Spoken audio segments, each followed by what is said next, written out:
have Jennifer Ray here and some of our students. They are immeasurably helpful in making this program work. So they're sitting over here. Make sure you sign in. Make sure you get one of the door prize drawings. There's also some posters for the siren. I think they're there so you can take however many you need, and then you can put them up in your building. So let's go ahead and get started. So we're going to start out this morning. We have Jeff Benjamin coming this morning. He's our Executive Director for Facility Services, and he's actually going to talk about two very important messages that we'd like to share with you so that as time goes by, y'all can share it with your building users. So Jeff, if you want to come on up and join us, and we'll get this show started. Great. I apologize for being the first out. Okay, can everybody hear me? Yes. All right, excellent. Let's see if I can be coordinated enough to manage all these devices. All right, thanks, Jackie. As she mentioned, my name is Jeff Benjamin. I'm the Executive Director of Facility Services. If you need something cleaned or something fixed or a vehicle fixed or a vehicle or any of those things, my department's probably the one that you're dealing with for that. So with no further ado, I'm going to go ahead and jump into this topic. So again, I apologize in advance. It's not the most exciting topic in the world, but since you guys are our major stakeholders here at the university, it's an important thing for us to talk about as we look about how we can improve things within our department, how we deliver our services, track our services, and improve our efficiency in delivering those services. So the topic is maintenance and operations, a strategic approach. As everybody probably has a budget, they all know that that budget doesn't cover all of the things that they want to do every year, right? Does anybody have a budget that allows them to do everything they want to do? If you do, let me know what the secret is. But so I'm no different. I have a budget, I have a certain number of staff, and it's pretty constant from year to year. And unfortunately, as proven, any physics department folks in here? Law of entropy, things don't get better, they usually fall apart, right? So we've got buildings that start falling apart the day they're built. We got to figure out the best way to allocate those resources to maximize our operational abilities on campus. So what is operation and maintenance? It's the day-to-day activities necessary for building or built structure, its systems and equipment, and its occupants and users to perform their intended functions. Each building has a different intended function. Each room, each lab, they have a thing that they're supposed to be able to do. My goal is to keep them to where they can do those functions to the best of my ability. The challenge is determining when and where these activities take place to maximize optimal performance within the existing budget and labor constraints. That's the catch, right? It's existing budget and labor constraints while meeting the end user's needs and desires. How many people in here are completely satisfied with the services they receive? Oh, man. I knew the answer before I asked it. Oh, thanks, guys. I appreciate it. Throw me a bone. I appreciate it. I knew the answer before I asked, all right? I'm not completely satisfied with the services we provide, okay? So we're in agreement there. So what my goal is to how do I improve that knowing that I'm not going to get more money and I'm probably not going to get more people. So begin by establishing some ground rules. We need to develop some common definitions of terms that we're going to use, develop clear processes and timelines, establish metrics to track our performance, and communicate that so you can see how we're performing. Prioritize our efforts strategically to maximize our facility investment. That's where it gets tricky because for each one of you, there's probably another half dozen or more that aren't here, and everybody's got their own goals and purpose, and figuring out what that nice, perfect spot in there for that is difficult when you have such a large number of stakeholders. Today's goal is to introduce this effort. I'm not asking for any decisions. I'm not asking for you to buy in. I just want to put this out there and then start getting some feedback from you guys on the direction we're headed. So here's some background. Since 2015, F&C, Facilities and Construction Management received on average 4,300 work orders a month. Of these, 56% were corrective and 44% were preventive. How many people think that's a good ratio? Any thoughts on what the ratio should be? At least flipped, right? If not, yeah, ultimately, I would like to see our preventive maintenance be about 80% of our work orders and our corrective maintenance about 20. It takes a concerted effort to get to that point. A lot of investment, a lot of changes in how we practice our trade. The average and here's why, right? Here's why. The corrective work order takes about 4.5 hours and costs $287 on average. Every corrective work order averaged out 4.5 hours, almost 4.5 hours, and almost $300. That's about 74 personnel, full-time equivalents, assuming a 0.85 productivity rate. Take out their vacation, take out their sick leave, take out, you know, bathroom breaks, whatever. That's about how many people I would have to do corrective maintenance to do that. Anybody think I have that many people? All right, I don't. The average preventive work order takes about 1.6 hours and costs $70. So you can imagine if I could shift those ratios, how much money that frees up to do other stuff. This equates to 21 people with the same productivity rate. And we spend about $9.9 million a year on maintenance. About 0.68 cents, or I'm sorry, 68 cents per gross square foot of the campus. When you benchmark that against other universities, other institutions, industrial, the like, that's a really kind of a low number to begin with. So, you know, so we're already kind of starting off in a bad place as it is. The other thing is, you know, surveys, studies, et cetera, they come in all over the place in terms of, you know, how much a dollar spent on preventive maintenance saves you for money spent on corrective maintenance. I've seen anywhere from 4 to 100.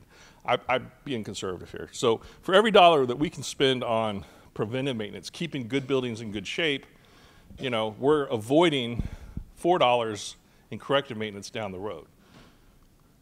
So how do we do things? Well, work orders are largely triaged when they call into the call center. So when you call Fix-It and you tell them what your problem is, the Fix-It call center classifies the work, tells people to respond, whether it's an emergency or it needs to go to planning or et cetera. They kind of tuck it in the right place, and then once the shop or the department gets that work order, they'll look at it, and if there's any questions, they'll go back. It's kind of an inefficient process, but we're working on improving that. And I think it works pretty good, but it doesn't really put people where they need to go. It just puts people where they're asked to be, right? There's no thought process into, well, maybe this work order could wait, or maybe this work order is going to get taken care of when we do the core renovation projects, or, you know, so there's a lot of that kind of decision making that doesn't go in the current process.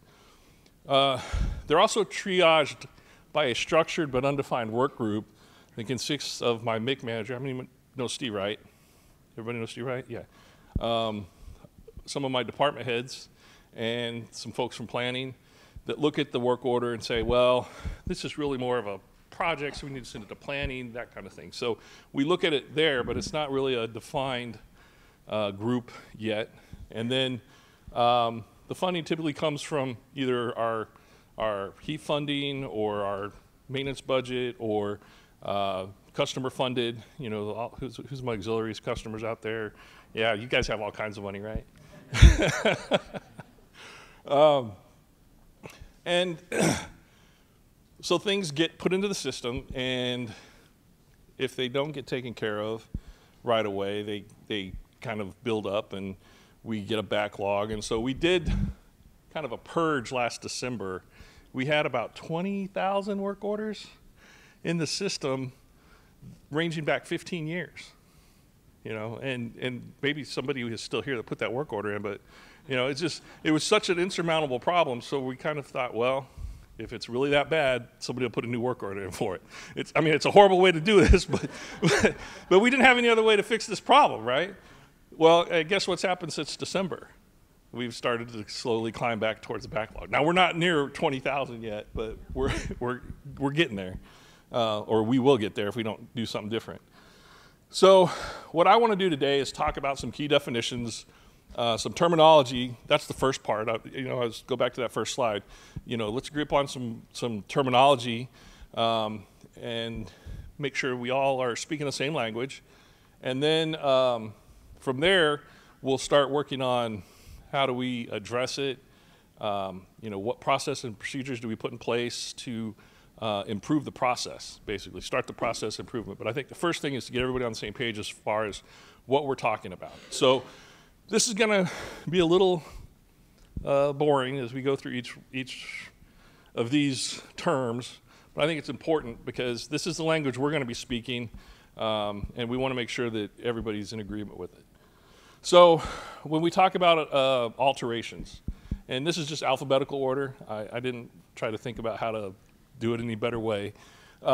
It's work required for an interior-exterior arrangement of an existing facility. So basically, it's a project to kind of spruce things up or change the look of something, improve it, et cetera, but you're not changing the function of that space. So this is a meeting space. We could come in and do an alteration project to, maybe change the lights, change the carpet, change the paint, but it's still going to be a meeting space at the end of the day. That's what that refers to. Same thing if you do an office or a conference room or a classroom, et cetera. As long as you're not changing the function of that building or that facility or that room, it's an alteration. Capital projects. So we have our groups at Facilities and Construction Management kind of separated between capital projects, planning, and then the non-capital projects. So as of last July, the minor projects, anything less than $1 million, is under facility service, under my group. I have an interim director assigned named Juju Zebdawi, and we'll be executing the smaller projects for you. The idea is that we're going to improve the speed at which we can deliver those. We're still working on that. It takes a while, but we'll get there. Capital projects are those that are $1 million or above. New buildings, new wings on buildings, large maintenance or repair projects, et cetera. Corrective maintenance. This is the recurring day-to-day periodic or scheduled work required to sustain the facility. This kind of has a broad range. It could be an emergency corrective maintenance. It could be urgent. It could be routine. That's kind of where we're going with this. But overall, it's to correct a problem. You've got a leaky pipe. We go and correct the leaky pipe by making it not leak anymore. You got a light that doesn't work. We go and fix the light. That's a corrective maintenance. Deferred maintenance. This is our challenge. The practice of postponing maintenance activities such as repairs on real property or personal property, machinery, et cetera, in order to save costs, meet budget funding levels, or realign available budget monies. So there's a number of reasons why we may defer maintenance. It may be something that we need to do, but we don't have the money for it, or we don't have the staffing to do the work, or maybe we're looking at doing a recapitalization of the entire building, and we're going to include that work in that project because it's more economical to do it that way. So we have to kind of live with the Band-Aids until we get there. Anybody in old science before we took that building down? Yeah, I mean, how much did we defer there to wait for the core project? It just doesn't make sense to put a bunch of new money into fixing something when you're just going to gut the building and start over again. So that's kind of part of the decision-making process for deferred maintenance. Emergency or R1 emergency, we're still kind of working with the terminology there because in my mind, an emergency is an emergency, whether, it doesn't matter whose it is. But this is where the damage to the facility or risk to health or life safety or shutdown of critical operations or research is imminent if we don't fix it, or it may already be impacting those things and we need to fix it. So we need to respond and arrest the emergency. Our goal on this would be an immediate response as quickly as we can get there, with the goal of arresting the emergency within 2 hours of being notified of it.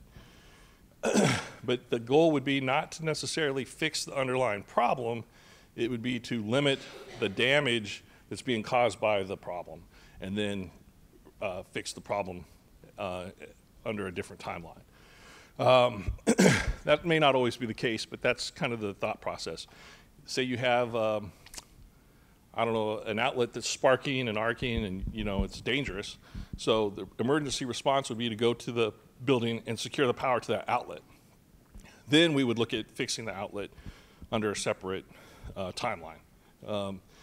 Obviously, if the outlet is to something critical, that timeline would be accelerated, but at the same time, our goal is to arrest the emergency as quickly as possible. Facility. I probably should have defined this first. It's any building or structure or component that's dedicated to supporting the mission or necessary to making it complete and usable.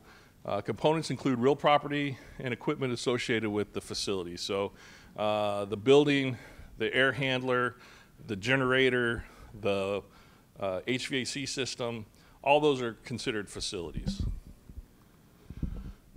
A maintenance project.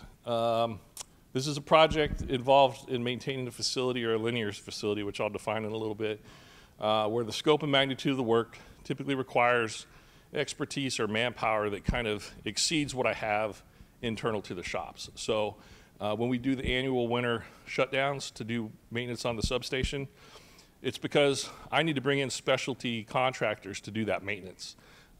It just isn't feasible or economical for me to keep those folks in my shop 365 days a year and pay them what they're supposed to be paid just for that one piece of effort. So that would be a maintenance project. Minor project I talked a little bit about. Capital projects are above $1 million. Minor projects are below $1 million. Typically our threshold is $300,000. There's a SAM policy going around right now that be approved for the system that says $300,000 or less are done locally, but they can get permission up to $1 million. So that's kind of where that $1 million threshold comes from. And it could include anything from maintenance, repair, alteration, restoration, and even new footprint. I mean, if the building's small enough. I don't know how many $1 million buildings we're going to be building, but it's possible.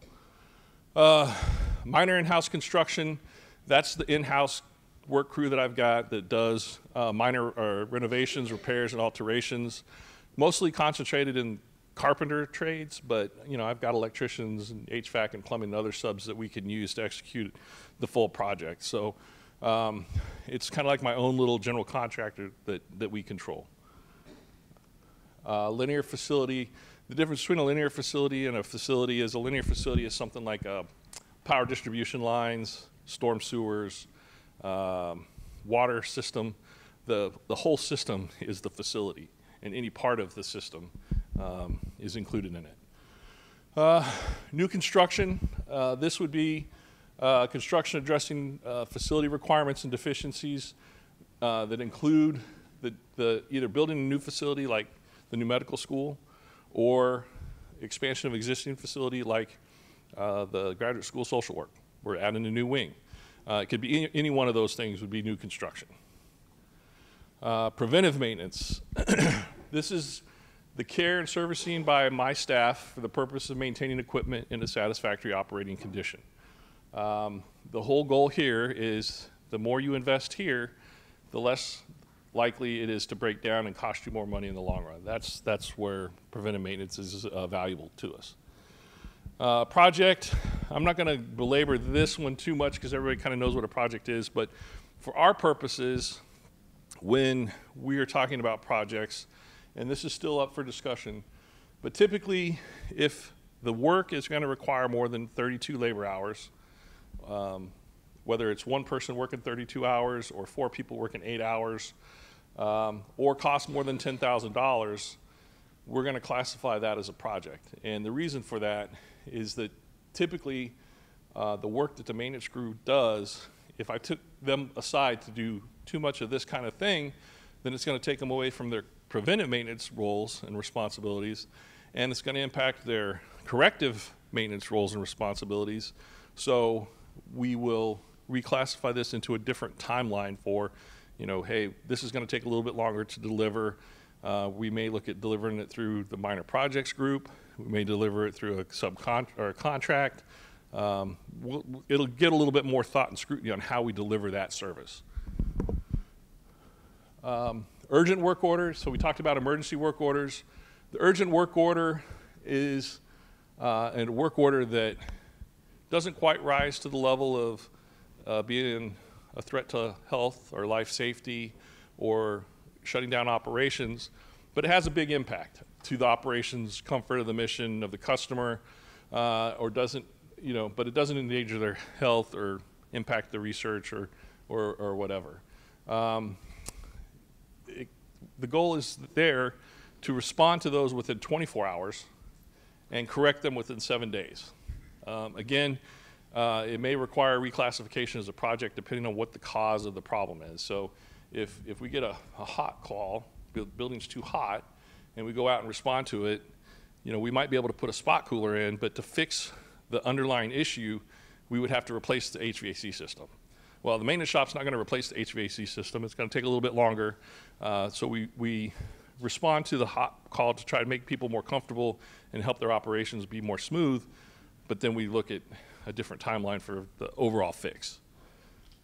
Any questions on that one? Because that one's kind of a new one, new term that we haven't. Yes?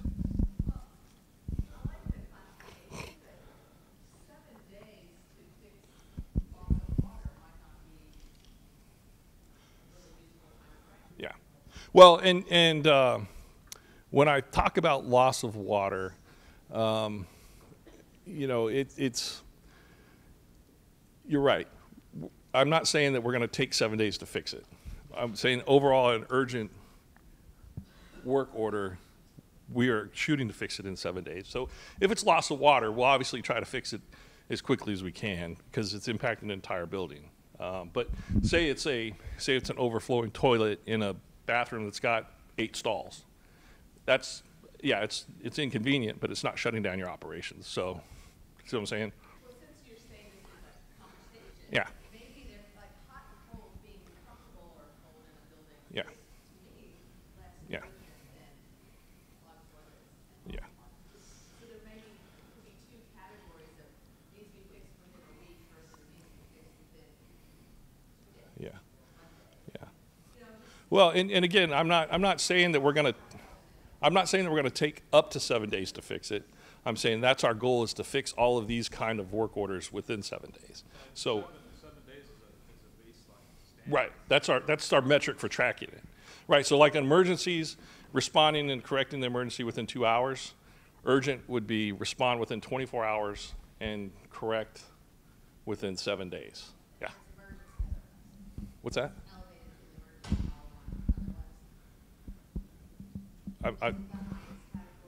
Emergency is the highest, yeah. Yes. So, related to urgent and non-urgent. So let's just say on these urgent ones, have it in writing. But is it possible to get updates? Like, if they're not gonna be able to show up within the hour, can someone just call back and say, hey, they're gonna be Yeah. here So this afternoon, or?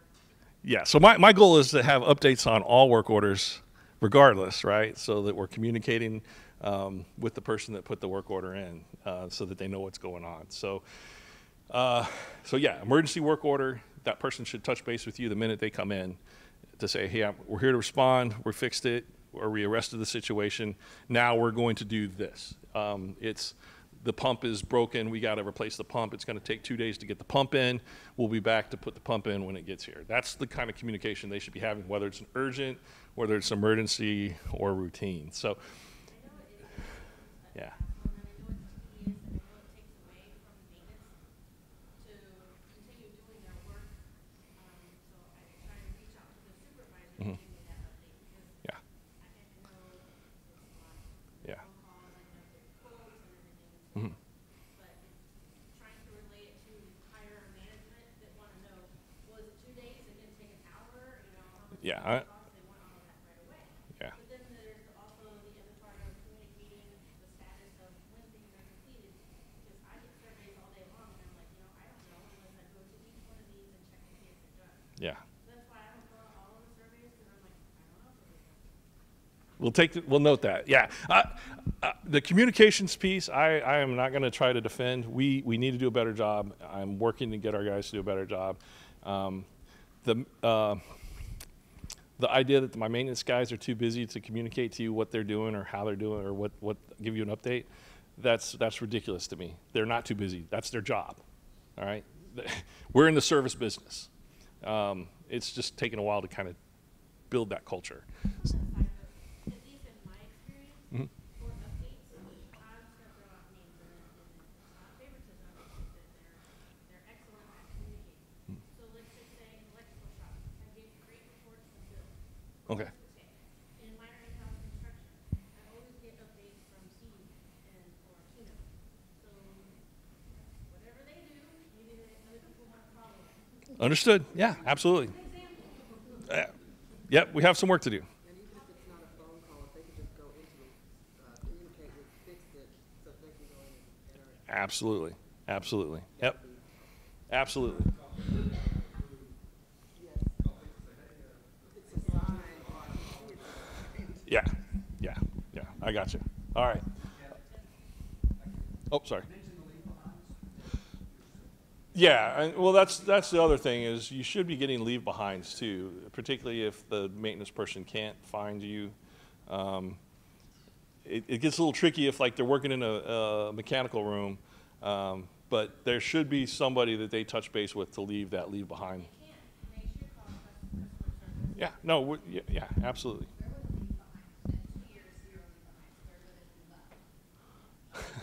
It should be left with you, for you. I mean, unless you got somebody calling in work orders besides you, but it is literally a piece of paper.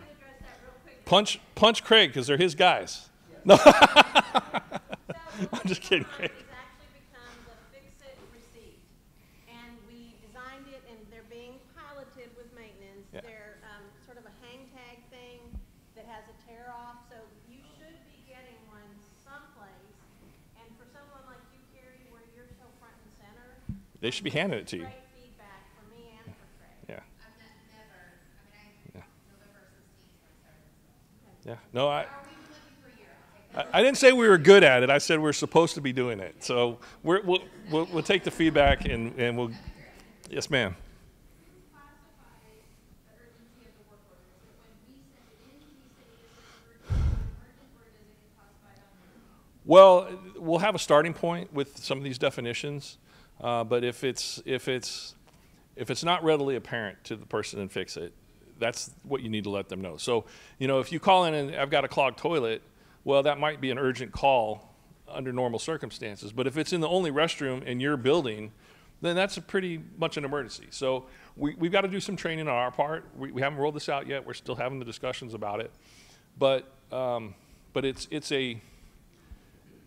we're defining these, but we don't want to get locked into, well, this is always an urgent call or this is always an emergent call, because the circumstances in facilities world are too complex for that.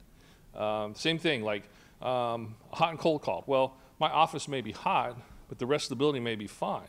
Okay, that's one thing. But if the entire building is 90 degrees on a 110-degree day, that's a much different issue than one office or that kind of thing. So we got to be nuanced enough on our side to ask the right questions and have that conversation when the work order comes in. Because here's the thing, if everything's an emergency, nothing's an emergency, right?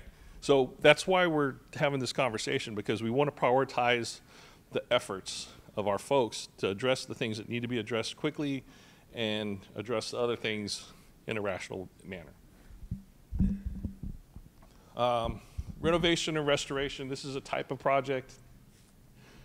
This could be something similar to the core campus projects or the campus core projects. I can't remember what the title is, but core renovations, yeah, where we're going in and doing a complete renovation of a building. It could be a renovation of a classroom. We're working on a program to do that on an annual basis, to have basically go into every classroom every 5 years and do a complete restoration, renovation of each classroom. That's a higher level of project, but it's the type of project that we would undertake. Repair, this is work required to restore a facility or system to the condition that it can be used for its designated function. So a broken pump, a broken toilet, we're fixing it and restoring it to be a working pump or a working toilet. And we need to also, when we're talking about this, take into consideration whether or not it's better to replace it with a newer model, i.e. like if we have toilets in, say, E. colon that were put in the 1940s, maybe it's time to put in low-flow toilets, and nobody likes low-flow toilets, but you can't buy the old ones anymore anyway. So that, or put in a more efficient air conditioning system when we do these repairs. So these are some of the considerations that need to go in when we have a repair work order. Routine work orders. So this is kind of the lower hierarchy of the three. So we have routine, urgent, and emergency. Maintenance, repair, alteration, or renovation that's required to maintain or return a building to its optimal design. We want to respond as quickly as possible, but complete the work order within 30 days. That's our goal. All work orders completed within 30 days. We're not quite there yet. We're getting close, though. I think our repair work orders, our corrective work orders right now that we've been tracking are tracking about 33 days for corrective work orders to get them fixed. But we don't break them out between urgent, emergency, or routine at this point. We just have corrective or maintenance, or preventive maintenance work orders. What we need to kind of add in here is that discussion about what constitutes a project, because if you call in a work order that requires 6 weeks of labor and $50,000, I'm not going to be able to get that done in 30 days. I mean, it's not going to happen. I don't have the staff. I typically don't have the budget, that kind of stuff. So we're proposing to make that cutoff, that 32 labor hours or $10,000, to be classified as a project. Again, this is a rule of thumb, not a hard, fast rule. So if you have something that comes in, and this is for the folks in here that are working for me, not necessarily the building coordinators, but we're not going to automatically say, oh, well, it's 32 hours or $10,000, it's a project. That's not the way this is supposed to work. We need to have a conversation about doing what's right to get the job done and meet our customers' goals and needs. But at the same time, we need to set some expectations about what we're capable of doing in what amount of time. So, and this number is not one I just pulled out of thin air.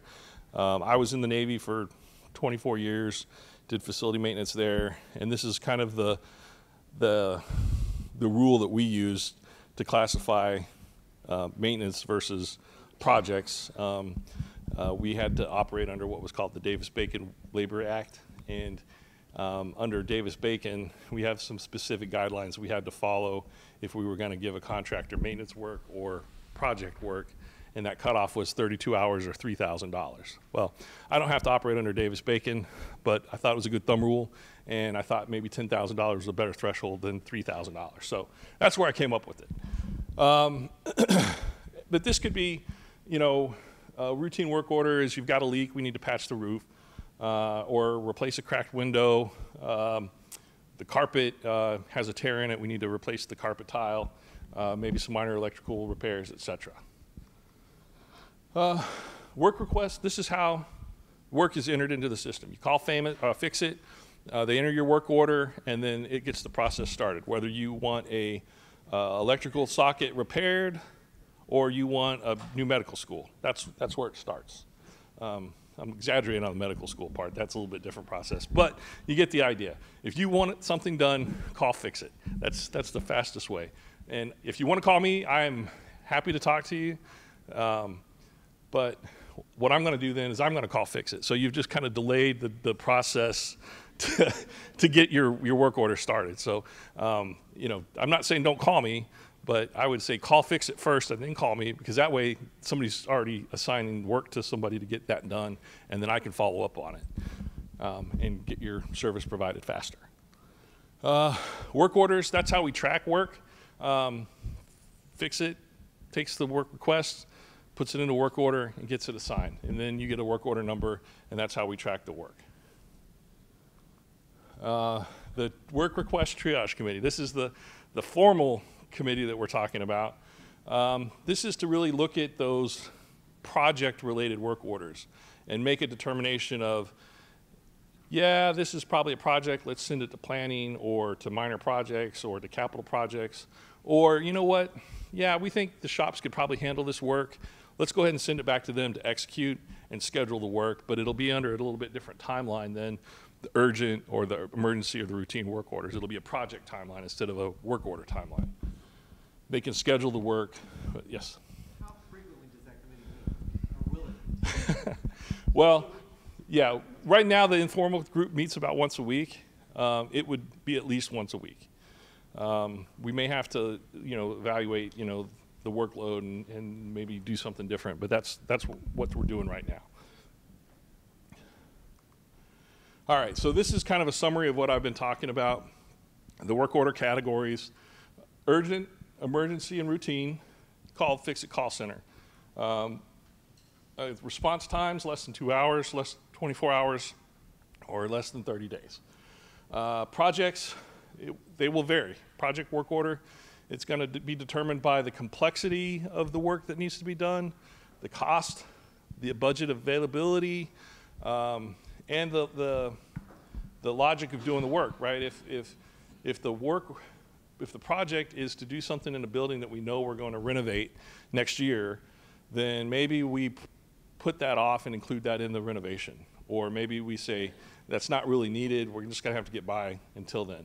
Now, if it's something like, hey, the HVAC system's not working, we need it, we're gonna keep fixing it and keep it limping along, but we're not gonna replace it to then put it in a renovation. So don't despair. We're not gonna keep you in the hot or in the cold. Well, I'm not going to guarantee that you won't get hot or cold, but I'm going to say we're going to work to keep you from being in the hot and cold. And then deferred. So when we have those discussions about the project and we decide that we don't think it's a good idea to execute at this time, it would go in the deferred category. But at least we'll be making a conscious decision of what we're putting in the deferred and why.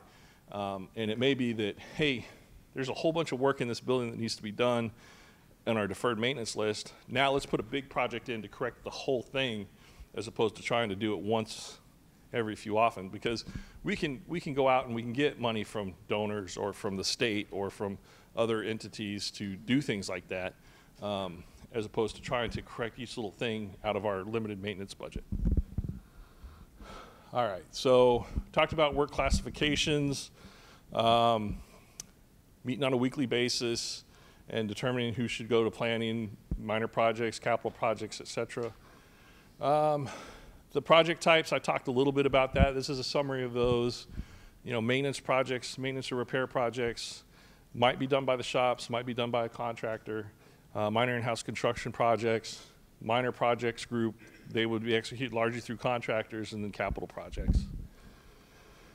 So, any questions? Last one? Yeah. I know you said that the minor could go up to $1 million. Uh-huh.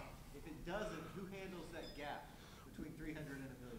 Well, so I'm Classified. yeah, I knew this would be a little bit confusing when I put this in there, but I had to do it on purpose because I have to align with the SAM policy. So for our other campuses, or for other universities like Clear Lake, Victoria, and downtown, they have to get permission from the AVP, or the Associate Vice Chancellor, Facilities Construction Management, to do projects above 300 and up to $1 million. They have to get permission. I've worked for the guy directly, so I kind of have that. I mean, I don't want to say I have his permission. I kind of have his, you're going to do this because we don't have any other way of doing it.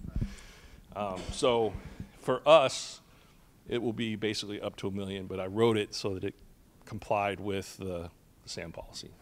So, sorry for the confusion there. All right, any other questions on this? Yes, ma'am.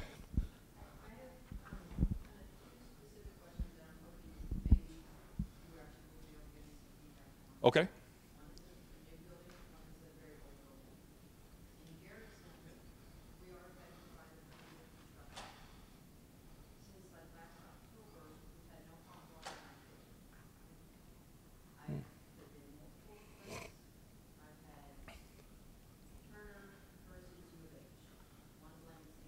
Okay.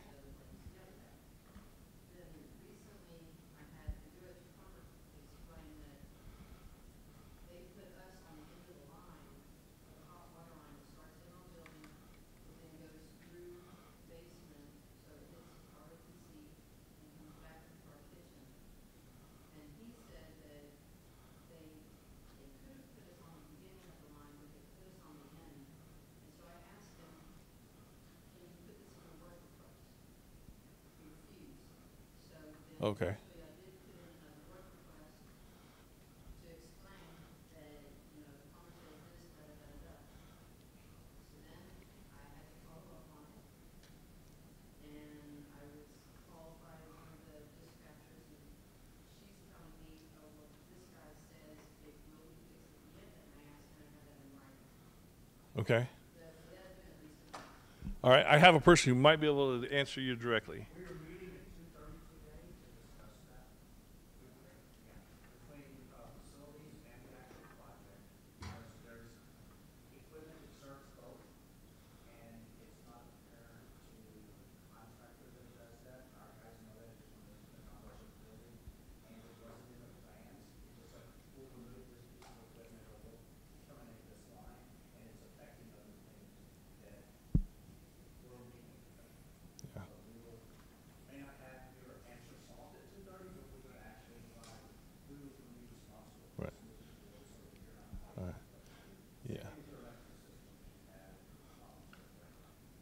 I think we turned that back over yesterday to a normal power, and we should be off the generator. So we're working those issues out, and, All right. So let me yeah, let me add to that. So the question is, well, I've got this problem.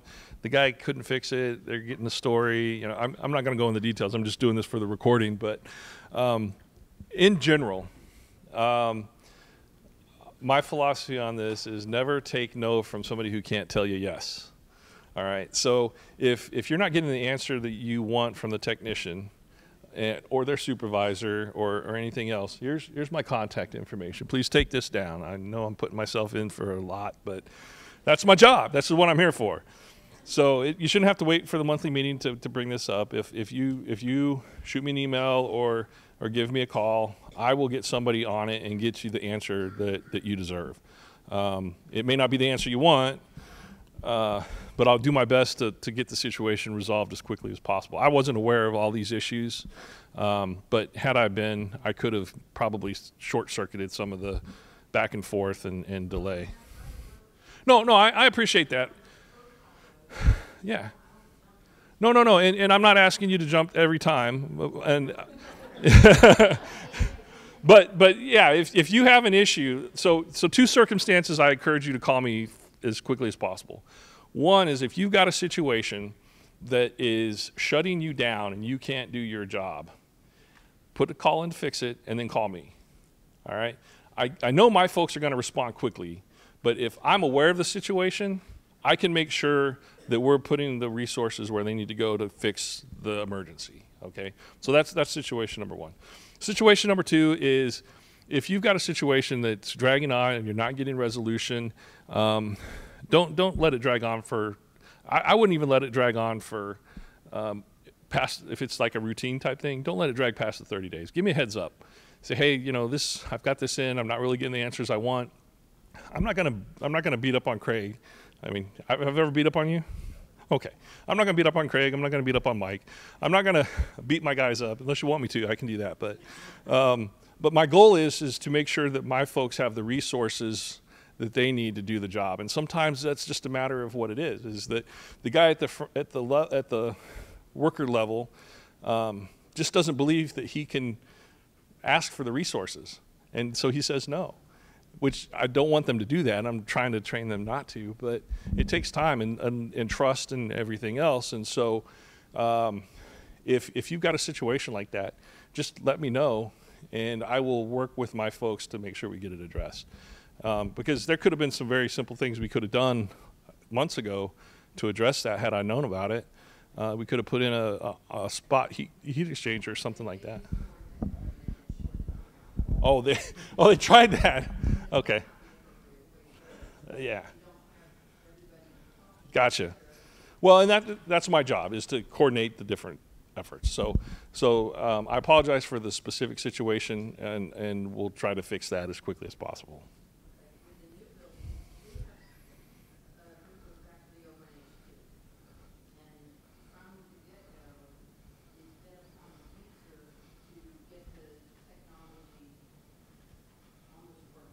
Okay. It was a struggle, or a challenge,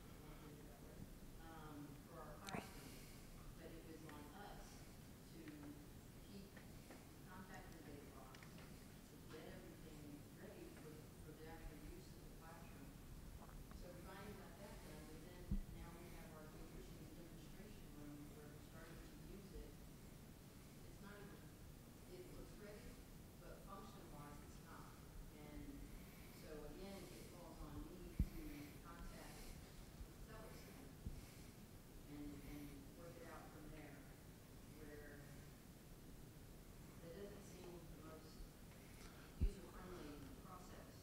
Well, so our, You're allowing us to move in, but it's not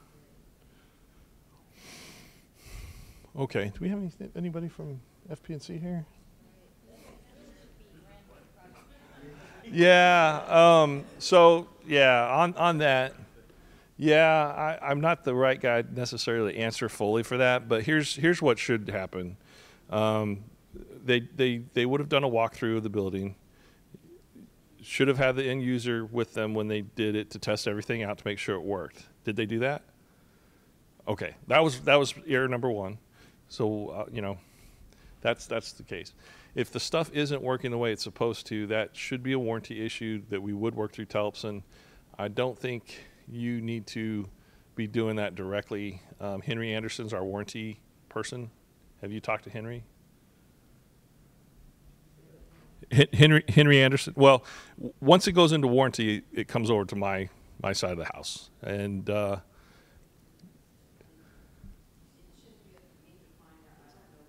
I'm just asking if you know Henry and have talked to Henry. I'm not asking you to search him out.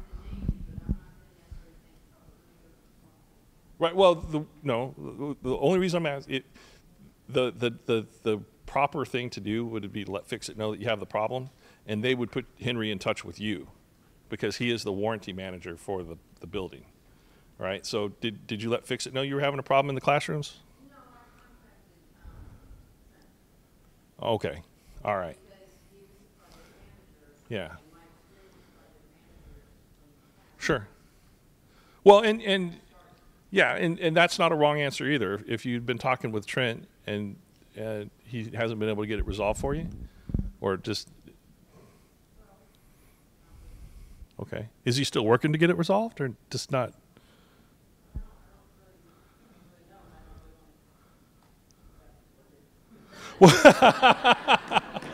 Well, okay, yeah, so.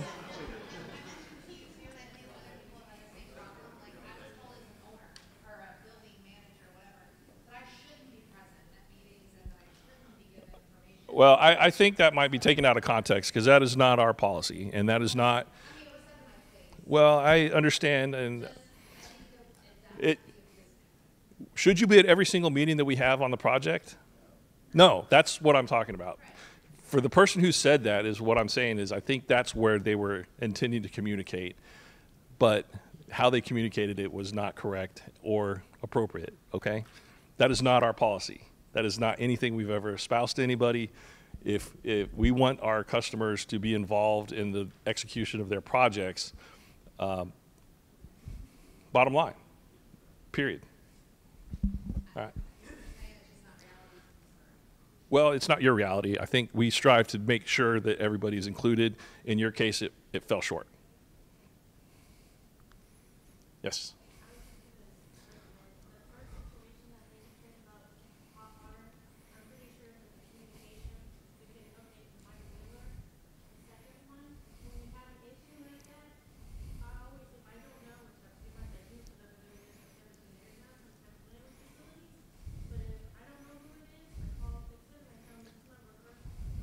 Yeah. Yeah. Yeah. Yeah. So.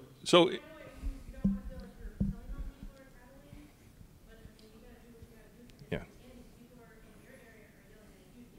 Yeah. All right. So at the end of the day,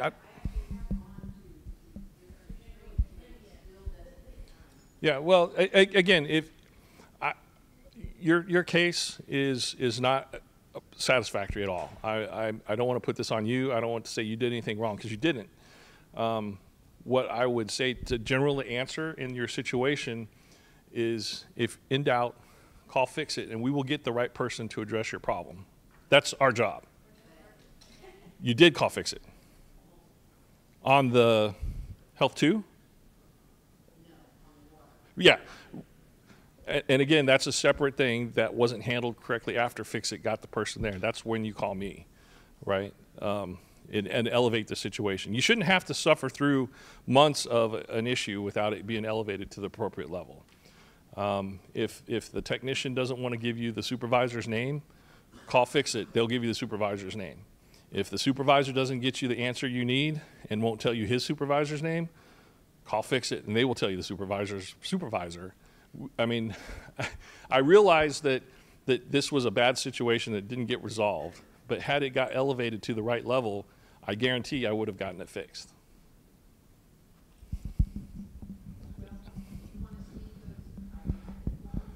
I take your word for it.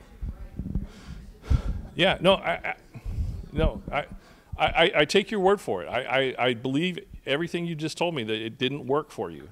What I'm saying is had it been elevated to me, I would have fixed it. I would have made sure it got fixed. Or elevated to the next level. If the technician's not giving you the answer that you want or think is appropriate, you have every right to speak to that person's supervisor and discuss it. I mean, let's put it this, let's take it outside the university. If you're at a restaurant and you don't get the service you like, do you just accept it? Or do you talk to the manager of the restaurant and say, hey, this wasn't acceptable?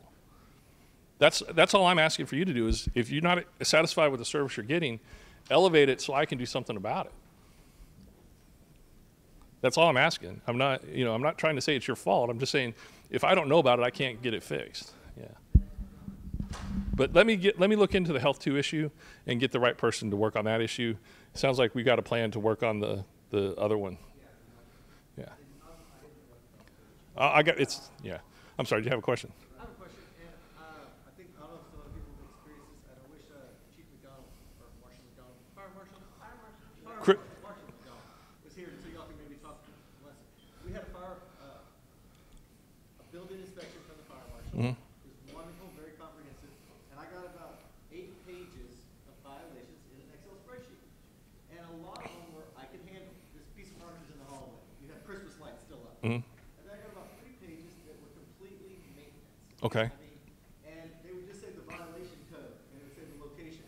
And I sat with the marshal, and he was very helpful. He went line by line, and I said, "Are you going to notify maintenance of this?" Or, "Oh, it's your building. You need to notify it." Okay. And I said, "Okay, I don't know what you just said over the last hour." Pump room 3, such that this Yeah. does not have this tag on it. And I said, "There's no," and then I tried. I was diligent. I tried Yeah. to start putting work orders. Yeah. But my terminology is nowhere near what your people need To fix the problem. Yeah, you're right. There's a hole there. See, Marshall, comment, whatever, for more explanation. Yeah. Yeah, and Back is before they said, I was supposed to be checking something in the Yeah. pump room because of a valve. yeah. It should not be falling upon the building manager to be handling that part of it. That part of it. And I said, I don't even have a key to the room. How can I help the people do it? Yeah. He said, you're the building manager. Yeah, that's Yeah. And I really think the fire marshal and y'all's team should kind of coordinate that to say, the part that is simple, I can handle. Yeah. The part that is a heavy. Can we write that down to look into that? Yeah. I don't know what the right answer is for that. I'm a good person. Yeah. We had a very thick list of violations, Yeah. and we sat in a meeting, and they assigned in that meeting. Yeah. Work orders. And then I had some of it, Yeah, because it would be very simple if we just had that list to, just take care of it. So, yeah, I'm with you. We'll figure something out. I'll get an answer for you on what the right thing is. Yes.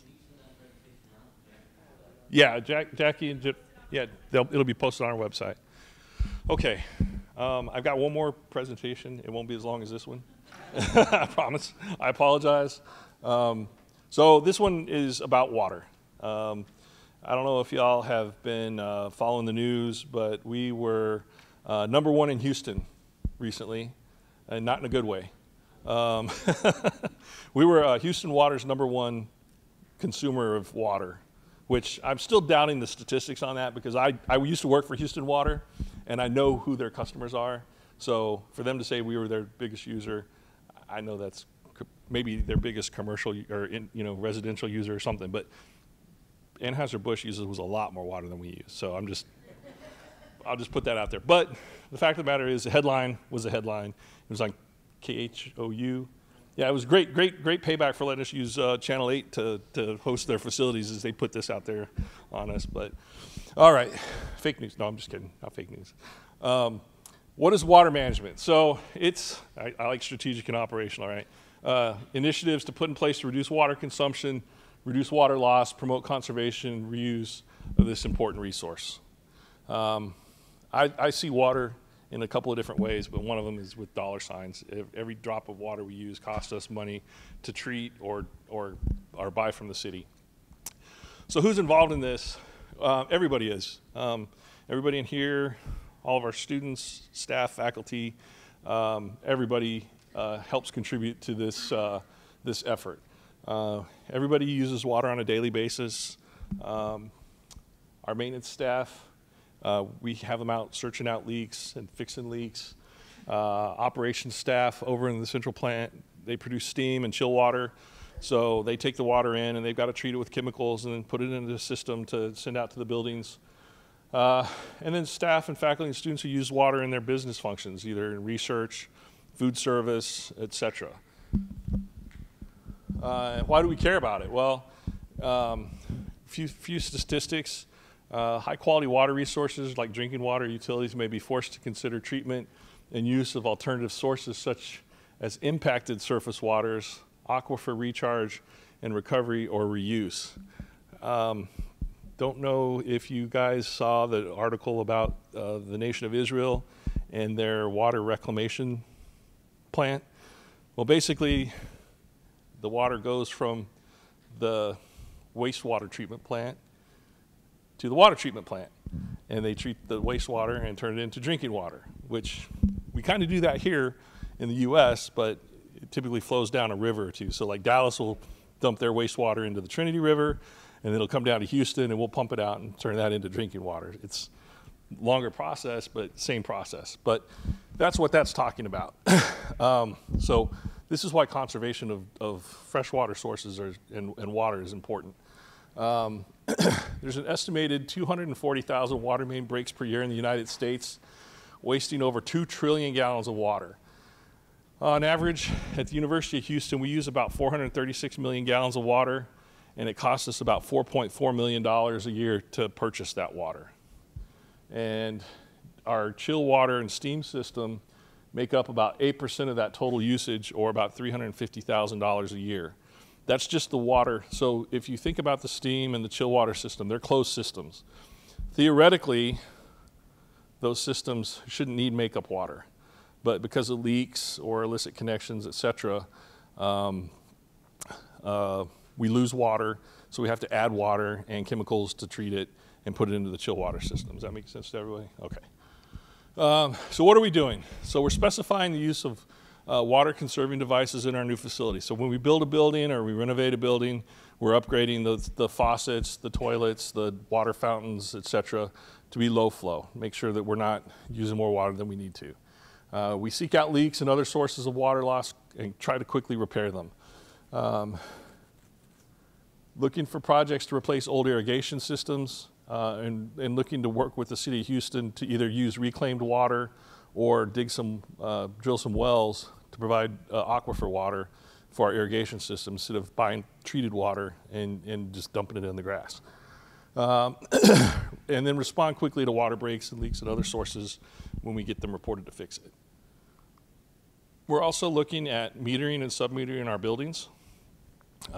So we can identify high-use customers and target water conservation measures where they'll have the biggest impact. We're doing building inspections to search out illicit connections and leaks in our chill water system, in our steam systems, and doing building walkthroughs just in general to look for leaky pipes, leaky faucets, things like that. When is this all taking place? Well, we've already begun on most of these efforts. Over the last year or so, we've been planning projects to put in meters, fix the irrigation systems, things like that. We've hired a new mechanical engineer who's been going through all the buildings and looking at our chill water and steam systems. And then we've been sending folks out to just kind of do audits of buildings to look for leaks.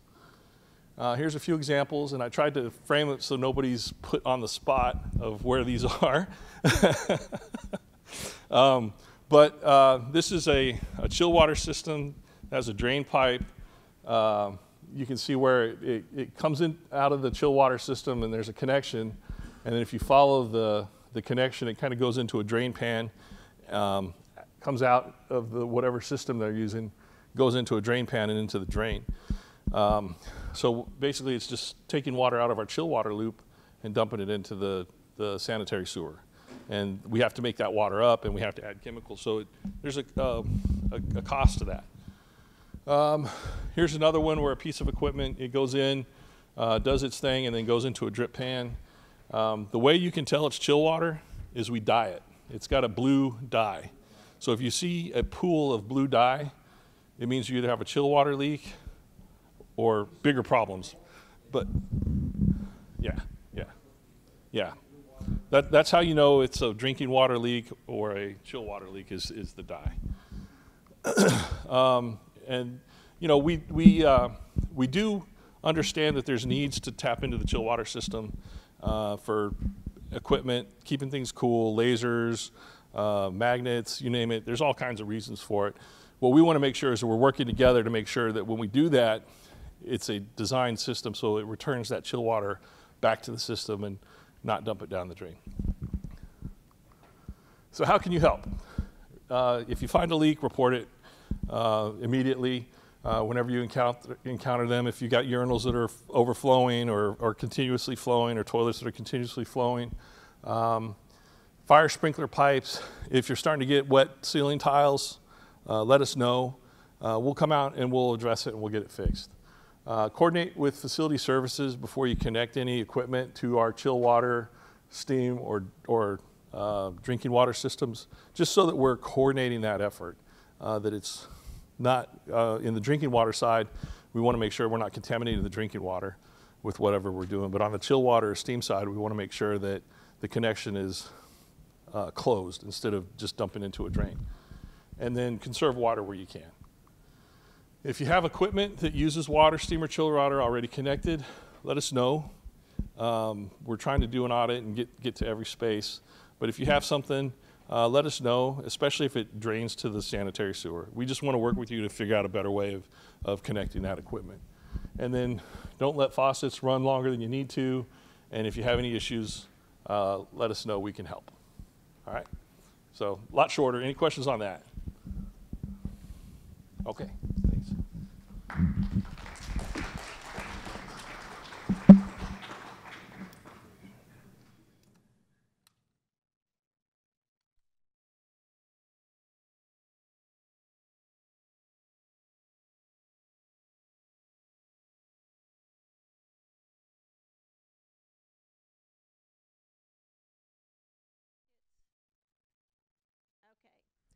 All right, so the number is 32717. 717. Ah, Mackenzie.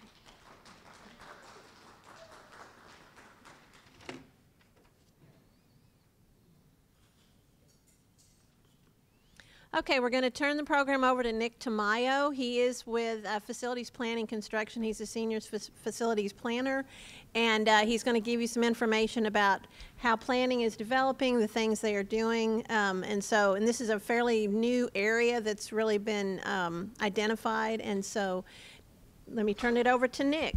You're going to need that.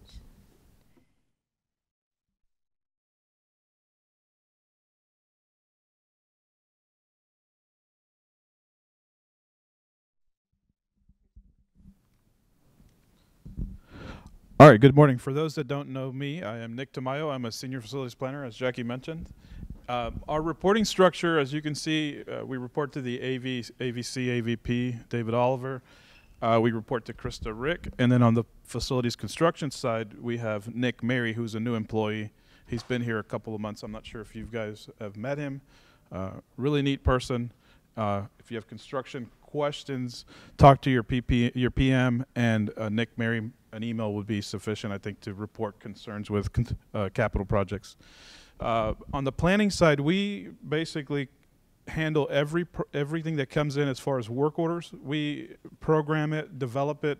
We meet with you guys, collect all the scope details and such, and we help you with your projects before it goes to the construction management team. And so, just wanted to share that. These are some of the things we offer as a group. Space management and reporting. We have Don D'Artes here. That's her group. We have a university architect as well, Jim Taylor. I am not sure if he's been here yet, but he will be eventually. We also, Jeff talked about in-house engineering, Joanne Zhao and Jay Ranganoff. We have 2 new employees. They handle our electrical and mechanical engineering, and we'll talk a little bit about that in a minute. Interior design team, we have Jennifer McFell and Connie Hammock, which help us with that. My specific role is with project planning, the last one here. On our org chart, we have a few new employees. Thomas Brents, who reports to me on this side on the left, and then Brittany Adams as well. She moved over from our facility services side to planning. I also have Edgar Banda. Most of you have worked with him. And Anthony Davis, who's our in-house estimator. These are all kind of this org chart is kind of evolving on the planning side so that we could successfully plan your projects going forward. Space management, as I mentioned, with Dawn D'Artes, she has a new employee who stepped out, I believe, Austin, and she has a couple of other roles she's trying to fill at the moment. This just kind of talks a little bit about space management and what they do. They work with the state reporting, coordinating space allocations, the floor plans, they work on those. And then the new part for your group, Don, I believe, is the campus space policy. So there's some policies that will be rolled out in the future, and that's Dawn and her group. On the university architect, what he will be handling is, as mentioned, Jim Taylor, master planning, master specs and guidelines, design reviews, and sustainability. He's really involved with a lot of these functions already. He's hit the ground running, and we're excited to have him. It's something that we have not had in a while, and it's heading in the right direction. We talked about Joanne and Jay with their electrical engineering and mechanical engineering. These folks are the ones that are helping us find leaks and inefficiencies in our systems. Mike Wheeler, I can speak for you, for Joanne and both Jay. They are supporting you day in and day out, I believe. And so those are valuable resources to our group that are helping us with the guidelines and specifications, design reviews, site inspections, troubleshooting, and optimization. Optimization is, as Jeff mentioned, is something we are trying to improve and save money on utilities that are just washing out into sewers and so forth. So we're all working together as a group, as facilities construction management, to support those efforts. Interior design services, we talked about. They're doing all of our capital project design reviews. They're looking at finished standards for the campus. They're also supporting space standards. They're modifying those standards as projects come in. They're heavily involved with those projects. Furniture selections and procurements. I know a lot of groups go out and purchase their own furniture. We have that resource available if you feel a need there. There have been some incidents where furniture is ordered and certain things don't fit. So think of that as a resource for you to use in the planning group. This is my group. This is my headache every day. So we support everybody on campus pretty much, and this is a snapshot of our project delivery manual. And so every box here is a incoming work order or incoming email or phone call. As issues arise, we get work orders. We participate in triage, and we also do the items on the right, capital improvement planning. We collect data from the needs assessment surveys, from the capital renewal plan, from the building condition assessments, master planning. So we're kind of a catch-all for future work on campus, and I'm glad that we have the team members to support. We're still a little behind on the backlog, but we're getting there. As Jeff mentioned earlier, this is our triage, kind of in a graphical representation. Work order comes in, it goes either to MIC. At that point, the triage group will decide if it goes to MIC, general maintenance, or planning. Planning means basically everything that goes to minor plan projects or capital projects. We are getting a lot of infrastructure projects as well. A lot of deficiencies are identified, and so we're using this triage method to kind of make assignments to projects. It was asked about, Tim, I think you asked about how often we meet with triage. We meet every Thursday. And so last year we were meeting every Tuesdays and Thursdays, but we had a time where there were not as many work orders coming in, so we reduced it to 1 day a week. And so as more work orders come in, we will adjust the schedule. So it's fairly fluid. And so it's Juju Zabdawi, myself, and Jerry Bogna. We sit at a table, look at all the work orders, and make the assignments from there. On project development, once we get a project work order assigned to us in planning, I assign a planner, and usually I have them assigned by strengths or customers they typically work with. At that point, that planner will set up a meeting with the requester. In most cases, it's you guys. And from there, we'll try to develop the scope and try to figure out what the need is. Set expectations early. We're trying to improve on those things. We're also trying to make sure that we collect all the data. In some cases, we get requests where buildings may be renovated in the future. For example, SNR 1 is a core renovation building.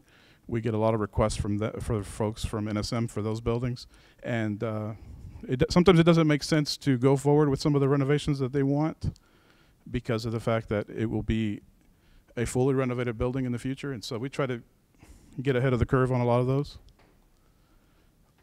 We have Anthony Davis, who's our in-house estimator. He helps us with a lot of our pricing. Once we collect the data from the requester, we'll utilize his skills to give us kind of a real-time construction estimate for what is being asked. And then from there, once we develop the scope, we engage the project management team along the way with our scope discovery. We make sure that they are involved from the beginning so that when the project is transitioned to them, they're able to run with the project. And so it'll be fully developed, and it'll be transitioned to them once the funding is in place. Our project management structure, I think Jeff touched on this a little bit. Anything under $1 million is minor planned projects. In some cases, it requires design services. Most of the time for those types of projects, we use JOC, which is our job order contractor. We'll use competitive sealed proposals and in-house resources. Anything over $1 million has a longer duration, which will require a full design, and it'll go out for competitive bidding, either a construction manager at risk or a competitive sealed proposal. Just want to touch a little bit on both of these. One of the issues we're seeing is that we get these waves of project requests that come in. For example, in the like in this time period, we'll get requests for next summer. Sometimes there's not enough time to really develop a project and construct it by next summer. And so I just want to make sure that there's some understanding of what it takes to do a project from beginning to end. If it's a significant project, it'll take you a year to get the project from beginning to end. Now, if it becomes more of a 500,000 and above type project, which more complexities, that one will take you at least 18 months from beginning to end. Capital projects, probably almost 2 years or so. So it's a long process. So the earlier you could get us involved, I know I meet with some of you regularly. It's better to bring up those projects, and I just want to set expectations for those because there's either funding issues that can come into play, there are other scheduling issues, workforce. As Jeff mentioned, there's obviously some problems with trying to accommodate as much project. So we want to make sure that we plan accordingly and work closely with you guys. I've met with a lot of you already, but for those that don't know me, I could leave my business cards here, and we can touch base. I know with Fine Arts, we talked about setting up a recurring meeting. I have a planner assigned since they have more projects coming up. Library, we meet pretty regularly. And so I just want to set that relationship up so that we could be successful as a university. So we're here to help you. If you have questions regarding projects or delays, like I said, we do have a little bit of a backlog that we hope to be ahead of it now. So we're here to help. Let us know how we can help you. And now that Austin came in the room, I wanted to introduce him. He works for Don D'Artes. He's new to our team, and so he's going to be helping. I'm sure you'll see his name quite often because of the space reporting requirements, and wanted to make sure that he was acknowledged. Any questions from planning? I suspect we covered a lot with Jeff's presentation, so it's not a big deal, but we're here to help. I'm always available via email. It may take me a day or two to get to you, but we'll get it under control. Awesome. Thanks, Nick. Appreciate it. It's kind of tricky with two mics. I know. Oops. Oops. Next is Chief Moore. He was going to come speak to us this morning about Campus Carry, give us some updates. So we'd like to welcome him up to the podium, please.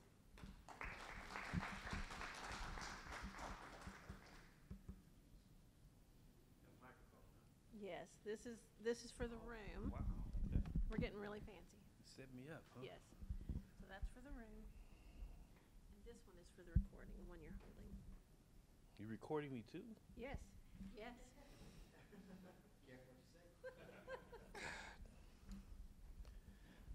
Can everybody hear me? This good? Louder? Is it really the mic or is it me? A little of both? The hand mic is for the recording. Okay. The hand mic is for the recording. And this is for the room. So is that better? Worse? Better? Wow, I can't believe that there's so much energy in the building coordinators meeting this morning. I can tell everybody wants to really be here, and the police is going to come up and talk about some law stuff that I don't want to hear. I kind of get that feeling. So just by, she's whispering, yeah, I really don't want to hear what the chief is saying. Are there any new building coordinators, people who haven't been here in maybe the last year and a half, new? One person, two. It's okay to be new. It's cute when you're new. You know, it's cute.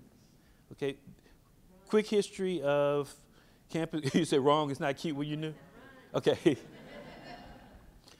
Well, first let me thank all the building coordinators because now you know what my job feels like. All of a sudden, you get this new duty added on to what you already do, and it keeps growing and growing, and nobody sees what that does to you.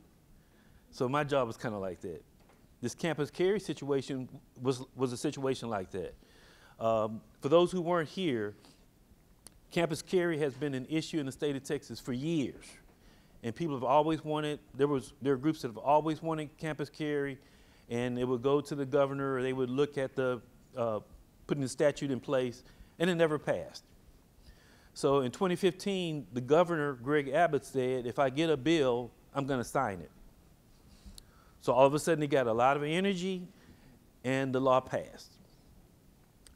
Just for the record, because people ask me this question, Chief, how do you feel about it? I was against it, and I was against it for a couple of reasons. One, suicide rates on college campuses are not something that we want to do anything to contribute to. So the more guns that are on campus, the more possibility that could occur. Okay, number two, I learned something in the academy, in the police academy, almost 40 years ago, which is amazing when I say that every place you go as a police officer is dangerous. Every place you go. I'm like, every place I go is dangerous? Luby's, Shipley Donuts, every place is dangerous? And they say yes, because there's a gun there yours. So just because you're carrying a gun, that situation can be more dangerous because you have a gun. And someone could take your gun from you, and that makes the situation dangerous. And I see the decisions that young people make because they're in the learning process, and just mixing a gun into that, to me, I was not a supporter of that. Now, having said that, when the law passed, then my job is to be the chief law enforcer, which means once the law is in place, then we're going to do the right thing, and we're going to follow the law, and we're going to handle it the way it's written.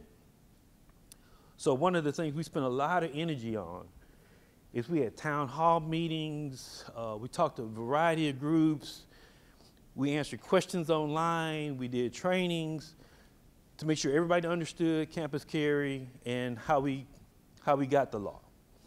I made it clear my personal position on it, but once the law came into effect, then we had to do what we needed to do. One interesting part about the law is that the law went into effect in 15, where we had to start allowing guns in 16, but at junior colleges, they got an extra year, which I tried to follow the logic of that. Okay, we have like 10 times more students, but we need to do it in 1 year, and a school with 4,000 students, they get 2 years to do it. So that's the process. There was a lot of debate, and because the people who are campus carry advocates, they wanted to have the ability to carry guns every place on campus. Then you had to balance that with the people who didn't want guns on campus. So we made some compromises to make it workable. So one example that we do that's unique in the state is we allow guns to be carried only in one dorm. Only one dorm. So if you live on campus, there is a way for you to carry a gun if you live on campus, but you have to live in the lofts. Okay, I don't know if you knew that. So when somebody asks you the question, well, I think it's unfair, I can't live on campus, I'll carry my gun. Yes, there's a provision for you to be able to live on campus and carry a gun.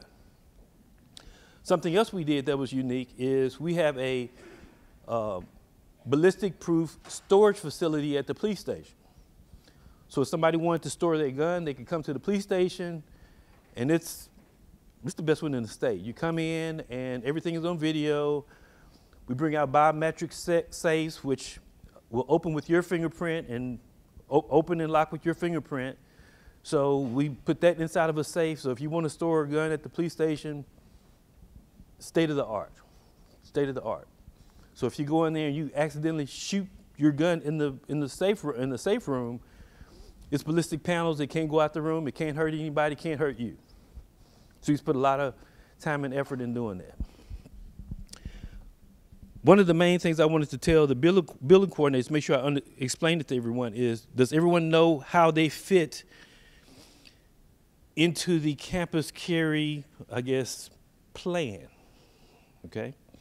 Your primary role in the campus carry plan is the monitoring of the signage. Okay? And there are 3 ways that the signage is monitored. 1 is the building coordinators check them. 2, security officers at all of the housing complexes, they do weekly checks.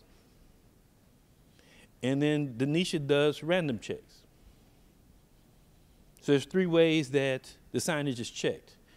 Okay, and it may seem like a real bother when you do this, but it's important. And the reason it's important is, heaven forbid, if we need to make a prosecution on the basis of someone carrying a gun in a location, the signage is the first question I have to ask and check. So if the signage is not there, then that's going to create an issue for prosecution. By the same token, Mike Wheeler left because I would have picked on him. If you choose to take a sign off of this door and go put it where you think it should be, right?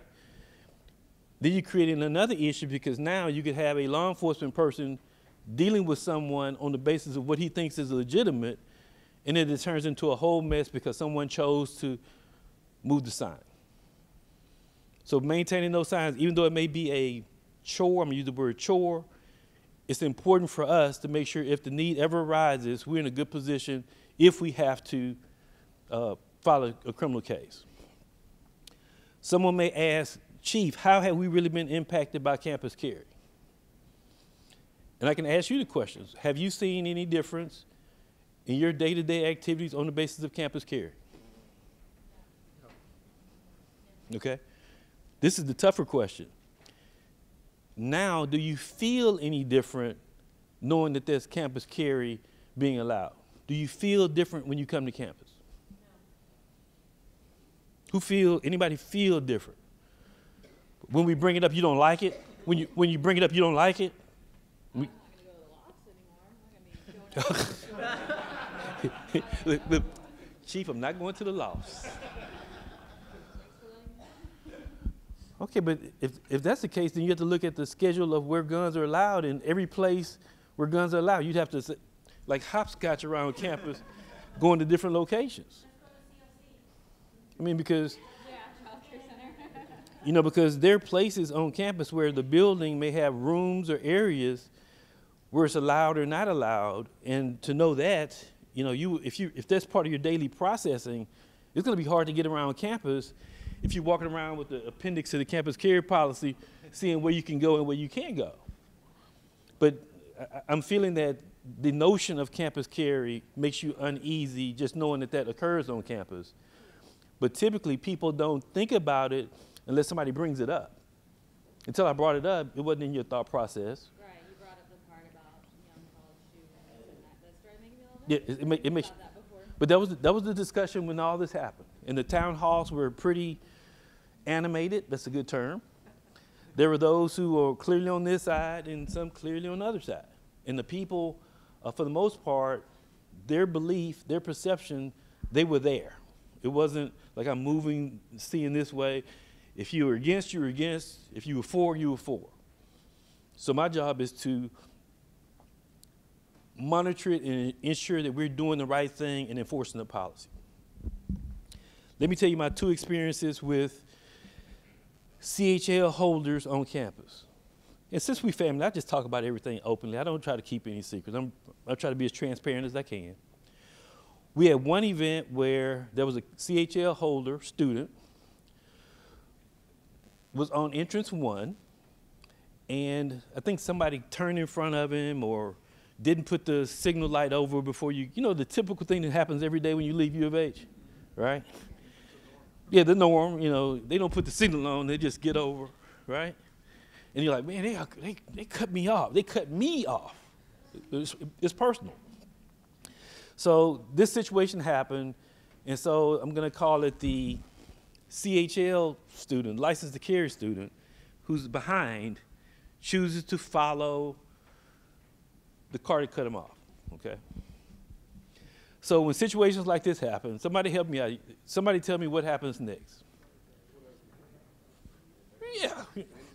Yeah, you pull it out, yeah. This was the guy that he got out and pulled it, you know, let you know, I got this. Then he got in his car and drove off. But that's the fear of having young people in such density with weapons. All it takes is one situation to go bad, and then everybody on campus feels completely different about campus carry. So I remember that one incident, and the other I remember was there was a car broken into, if I'm not mistaken, it was the East Garage. Okay, why should that ring a bell with you? This lady right here is going to help me out. Why is that important? East Garage, why is that important to this discussion? It's parking garage close to what? The loft. See, I knew it was a genius in here. I knew it was a genius. I knew it was a genius in here. So if I'm going to break in cars looking for guns, where am I going to break in cars? I'm going to break in East Garage. So somebody broke into a car in East Garage, and guess what they got? They got a gun. They got a gun from a person that was licensed to carry. Because what we found is that people basically do not utilize the storage at the police department. Very few people come through, they really don't use it. People will store the guns where? In the car. There was another fear I had when we put this in place, is from the percentages, I think when we did the numbers, we projected that out of the students, it would be about 700 students who will be licensed to carry. On the basis of the percentages in the state and the age demographic here, we figured it to be about 700 students. That's not counting faculty, because everybody faculty could carry. So I was concerned about guns being in vehicles, and crooks read the news too. When they watch the news, many of them don't read though. They'll watch the news and they'll know that there's campus carry at U of H, and then we do ourselves a disservice because we tell on ourselves, okay? What I mean by that, we'll go home and we're talking to people, or we're at the restaurant and say, yeah, you know, that campus carry at U of H, it sucks. And the reason it sucks, they letting people carry guns over there in that dorm over there by the freeway. That's the only dorm that they can carry guns at. That doesn't make any sense, right? So somebody's listening, and then you never know who has bad intentions, and they use that information to come to U of H. And somebody's looking at me like, Chief, I don't believe that. Let me give you another story to illustrate this. There was a young student who, her boyfriend dropped her off every day. He brought her to class, dropped her off. And she would tell him every day, man, you know what? U of H police sucks. Look at the security though, they suck. They never would catch anybody. If you came over here, you could do anything over here. And they suck. They never would catch anybody. You could rob somebody. You could jack somebody. You could take their car. Police never would find them. Never would happen. Look at them. They suck. University police. The cops, they don't do anything. So the boyfriend, after some conditioning by his girlfriend, what do you think he does? Give me, what did he do? Jessica, oh, I heard the answer. He robbed somebody. He came to campus, drove to the student center, dropped his girlfriend off, okay? On time, that's important. She was on time, okay? We got to keep the facts straight. Dropped her off, and then went committed a robbery in parking lot 9C. And the cops that don't do anything, surprise, we caught that guy, okay? And we did a press conference when we caught him. And if you remember, his name was Pretty Ricky, and his girlfriend was a stripper named Roxy.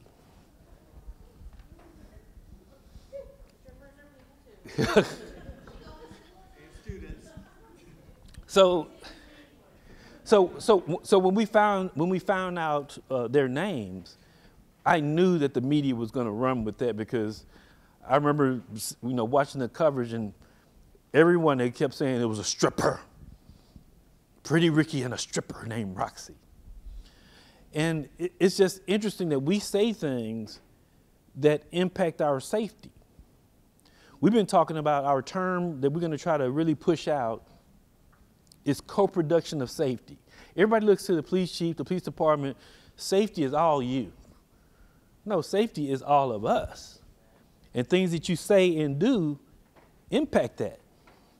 So this building coordinator's role in monitoring the signage, it may not seem like it's very important when you're doing it at that moment, but it's all part of the co-production of safety.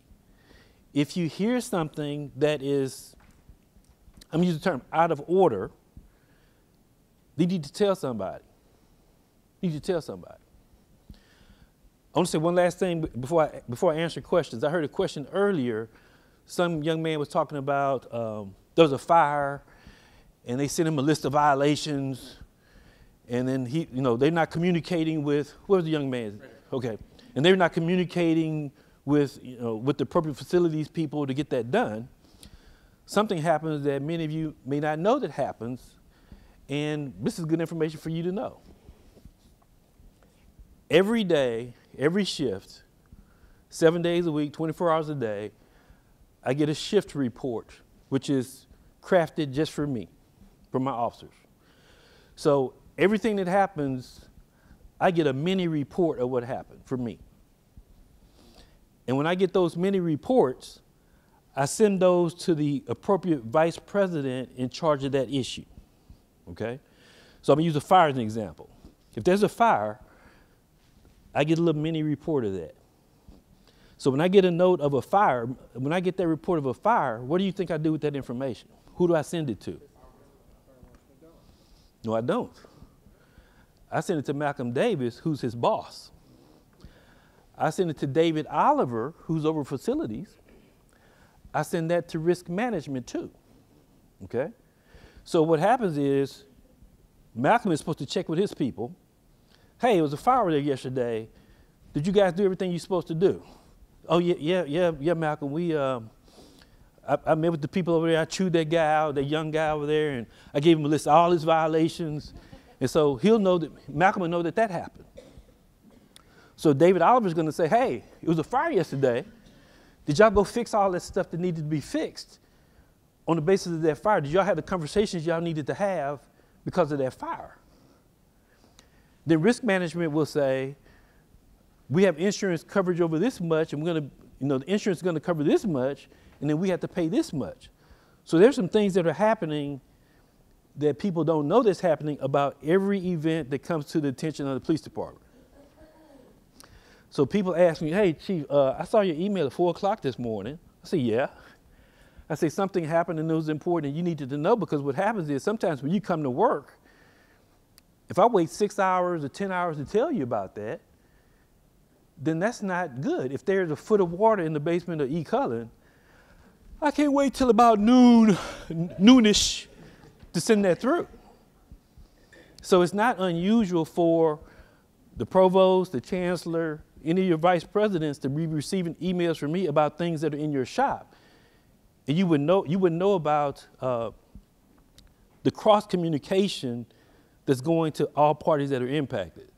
Now, that's not something that typically police chiefs do, but I see that the way the U of H works, we work on so much of a silo situation that if I don't do that, then sometimes those communications won't happen. So just rest assured, if there's a fire, it's going to go to Malcolm Davis, who's over campus safety, and the reason, he does the alarms and those things, and the fire marshal, right? David Oliver is going to be dealing with the repairs and the remediation, and sometimes he has contracts and things in place to deal with that, and risk management is involved too. Depending on the size of the fire also, if there's evacuations, I may send that to Richard Walker. I may also send that to media, because there's social media coverage sometimes, and then we also monitor social media posts regarding events. And we try to address information or rumors, really, that result of that, because a big part of my job is managing perceptions. So if somebody's putting out things on social media and they're completely false, then I need to get in front of that, because people will be thinking, oh man, I can't go to work Saturday because the whole building burned down. No, it was one motor and there was a bunch of smoke. Everything's good, come to work. So we do that. And I wanted to make sure that everybody knew that's kind of a safety net that's in place to have some communications across silos to make sure some things are resolved. Okay? Anybody have any questions about Campus Carry, how you impact it? I think things are going very smooth. I think that as long as we continue to maintain our signage reports, I don't see any issues for us. I'm going to keep my fingers crossed that it stays that way. Any questions or comments? Doesn't have to be Campus Carry. It could be police related. It could be about, yes, sir. A drop in incidents. In some categories, yes. We do a Clery report, which is required by the federal government, and it's due October 1st of every year. And we've had a drop in most of our offenses, but when you're looking at small numbers, it can go up 1 or 2 or down 1 or 2, but the size of the community has been growing, but the crime on campus has not been growing in conjunction with the growth. Another thing about crime, if you compare us to other universities of our size, if you compare us to HPD, our investigative clearance rate is better, our case processing times are 3 or 4 times faster. We're just more efficient because of the size of what we do in comparison to HPD. And I worked HPD 28 and a half years. I left as a commander. So I know how the place works. And the example I can give is if there's a robbery on campus, I'm going to know about it within 15 minutes at the most. Our investigators are going to be activated, and we're going to be looking for that robber, the investigators, within 30 minutes. They'll be out there looking for the guy. At HPD, you get about 13,000 robberies a year. You get 120,000 burglaries a year. And these are numbers from 10 years ago. So the numbers are higher, right?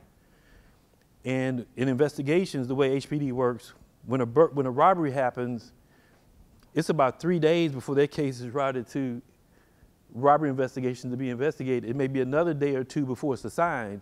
So it may be a week before anybody's done anything. And here in a week, we expect that case to be resolved already. But again, many people on campus don't know that we're a full service police agency. We do everything. We work all the cases.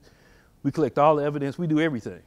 The only case we would not work would be cases that nobody else works. If there was a detonation of a bomb on campus, we'd have ATF come in, FBI.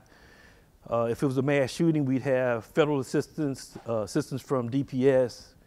But 99.9% of the things that happen on campus, we do it, and we do it in a timely fashion. And the process of me getting those reports on each shift expedite that, because then I know what's happening, and I'm asking questions right away about this happened, what are you doing about it, where's the suspect, how are you following up on that case, which the typical chief wouldn't have any feel of about all the cases, because they're not receiving reports on every case that happens on campus.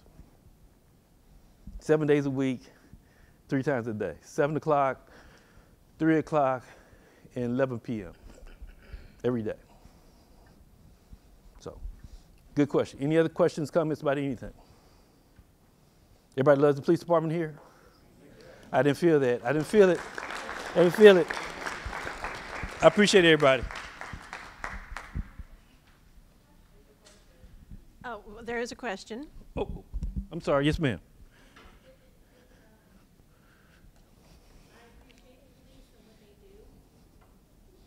But let me just turn around so I can get it straight in the bag. Go ahead. Is there like a refresher to like say something about we're all here for the students? Can we? We all have that day when it's time to they sometimes when we keep them. We had incidents where there was females in our building and it would be videoed by a particular individual. Okay. Literally, he was in their face and went around. Right.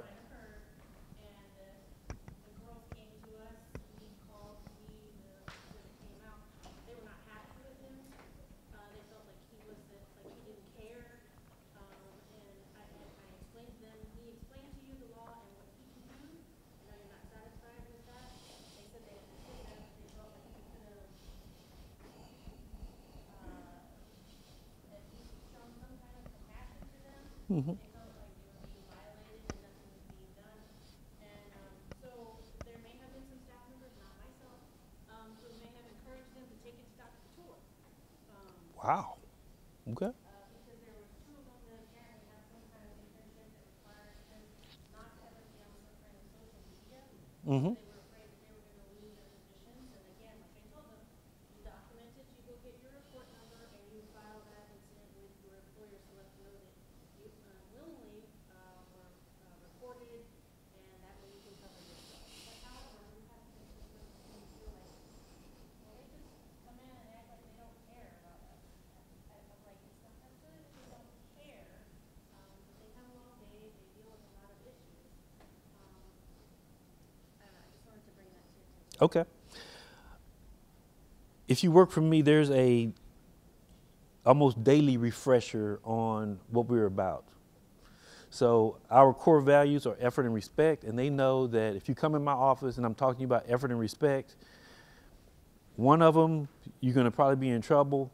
2 of them, you probably won't be working there. I talk about respecting the profession, the people you work for, the people you work with. So that's a big thing for me. I'm also aware that you mature with age. You know, people will say, man, I used to know you. You changed. I love that one. You changed, right? I said, I'm supposed to have changed. I shouldn't be the same person I was 25 years ago. I shouldn't be. I should be better than I was 25 years ago. If you expected me to be the same person I was 30 years ago, 35 years ago, it's something wrong with you. If you're still doing the same things you were doing 35 years ago, it's something wrong with you. It is. You should change. You should change. You should develop, and you should get better. Now, most of the officers that we have here, they do an absolutely great job. Let me tell you why I can say that. Every year there are about 100 complaints at the police department, about 100. Most of those complaints are things that you say, Chief, that's a complaint. Yes. Being late to work, they lost their flashlight, they had a wreck. About 90% of our complaints are internal. So we get about 10 complaints a year, roughly, external complaints, and the typical complaint I get is never that the officer was rude. I get a complaint that, I didn't think I just got one last week. Person went to the chancellor, and their complaint was that the police came, right? The police, what were they doing there? Okay, what were they doing there? So I said, really? We getting complained because we go? So I went and I pulled up the radio transmission. I pulled up the call when the person called in. And the police went because somebody called him and told him to go. So as an officer, think about how you feel. Somebody's complaining because you responded to the radio and you went where you're supposed to go. But very seldom do I get complaints about the rudeness of the officers. And I'm thinking about the last one I got. And it was surrounded around the student doing drugs, getting her car towed, a whole bunch of other things. And the parent called to say that the officer was rude. That was the complaint. Oh, the officer was rude, and the officer put handcuffs on her. That was the complaint. But I do receive the fact that officers, I tell them all the time that we're our worst enemy, because how we communicate is important, and people receive us on the basis of the way we communicate. They can feel when you're not listening. They can feel when you're distracted. They can feel when you're, I'm going to use the word tired that particular day. And our jobs are tough because I tell people that when you go to the doctor, you say, hey, doc, my arm hurts. The doc says, well, I want you to do this and take this pill. You don't say, well, doc, I don't think that's what I should do. Doctor, I think you're giving me the wrong pill, and I think you need to check this arm and my knee too. I think that's what you should do. And policing is like that. I can say, well, this is what we ought to do. And they say, well, Chief, I don't really think that's what we ought to do. Everybody knows what the police are supposed to do because they've seen so many cop shows. Right. See, depending on which generation you are, I'm going to touch some people. If you 1 out of 12 folks, right, I can hear some giggles up front, or Beretta, Mannix, then you move forward, TJ Hooker, depending on which group. And then now it's what, CSI? It's CSI now, right? CSI and Law and Order and First 48, what's the ones my wife watches on Lifetime? Yeah, everybody knows what we're supposed to do. Everybody knows. So that's a lens that people look through police with too, is they have expectations about what the police are supposed to do, how they're supposed to react, how they're supposed to do their jobs, and they're monitoring the officers through that. And officers have to know nowadays that pretty much you're going to be videoed all the time, you're going to be recorded all the time, and you have to conduct yourself as a professional all the time, even when you're off duty, which is a big issue in law enforcement for officers to conduct themselves a certain way when they're off duty. Like the social media posts, I heard somebody say that. You can't put certain things on your social media. If you look at my social media, you'll see vacation pictures. I'm in front of the waterfall, I'm behind the waterfall, I'm in the waterfall, and that's it. full, you know, I'm in the waterfall with jeans on. I don't want nothing, just plain stuff to communicate with my team. Any other questions, comments about anything? Yes, sir. Are you guys addressing mail packaging? It's interesting that you mentioned that. So the answer is yes. There's some things that we're doing internally, and for the most part, it's about intelligence. And the Fusion Center, actually, the Regional Fusion Center sent me a report. I think it was about midnight last night, and the premise of the report, it was interesting to me because it was about TSU's homecoming and the possible threats for TSU homecoming. And the update on the situation around the country with the packages, they arrested somebody about 20 minutes ago, 30 minutes ago now. And so they're going to work that through. And you know, because of the number of cameras, if you've been to New York City, and especially if you know anything about policing in New York City, the only place that has more cameras in New York City is Vegas. Vegas camera system is sweet. It is so sweet. I went up and there's a camera. We were half a mile away from a guy. They zoomed in on his face, and then they could follow him around Vegas. That's crazy. That is absolutely crazy. So if you're on the strip and you think that you're out there just doing your thing, I don't know why I'm drawn to you. What's going on with you in Vegas? I've never even. Yeah. Stick with that story. What happens in Vegas doesn't It really doesn't. So when you come out, the video coverage is so insane. It's crazy. The thing, I was out there the week before. I don't know if you remember when the car drove through the crowd in Vegas. I was out there the week before, and the people in Vegas Metro were telling me the one thing they were afraid of is a vehicle being driven into a crowd. That's the one thing that they can't prevent the way Vegas is set up and not make it Vegas is a car driving into a crowd. And then I went out there, I think it was 2 weeks after the Mandalay Bay shooting. I wanted to see I was speaking at a conference out there, but I wanted to see the dynamics of what that looked like. And I was thinking, it's no way, if you were there, it's no way you would even know that the shots were coming from there. And it would be absolutely nothing you could do because the field is it was so open, it's just nothing you could have done. It really wasn't. So it makes you start to look at when you have events on campus, things that you have to do for protection, and it makes you have to look at everything completely different. Because what y'all want me to do is y'all want me to make sure that all y'all are okay. And so my job is to worry about you all the time whenever issues come up, like for Tita Center, I'm working on that now to make sure I can make it as safe as I can when people go there. And we've been working on that for months, but those are one of those unseen things about my job that people don't know what we're doing. Any other questions? Yes, sir. Just real quick, we've had some great responses from the police, and as a building manager, lots of times I'm asked to fill out the report if it's a vandalism or robbery, burglary, something like that. And then, like you said, I give that report to my business manager and the dean.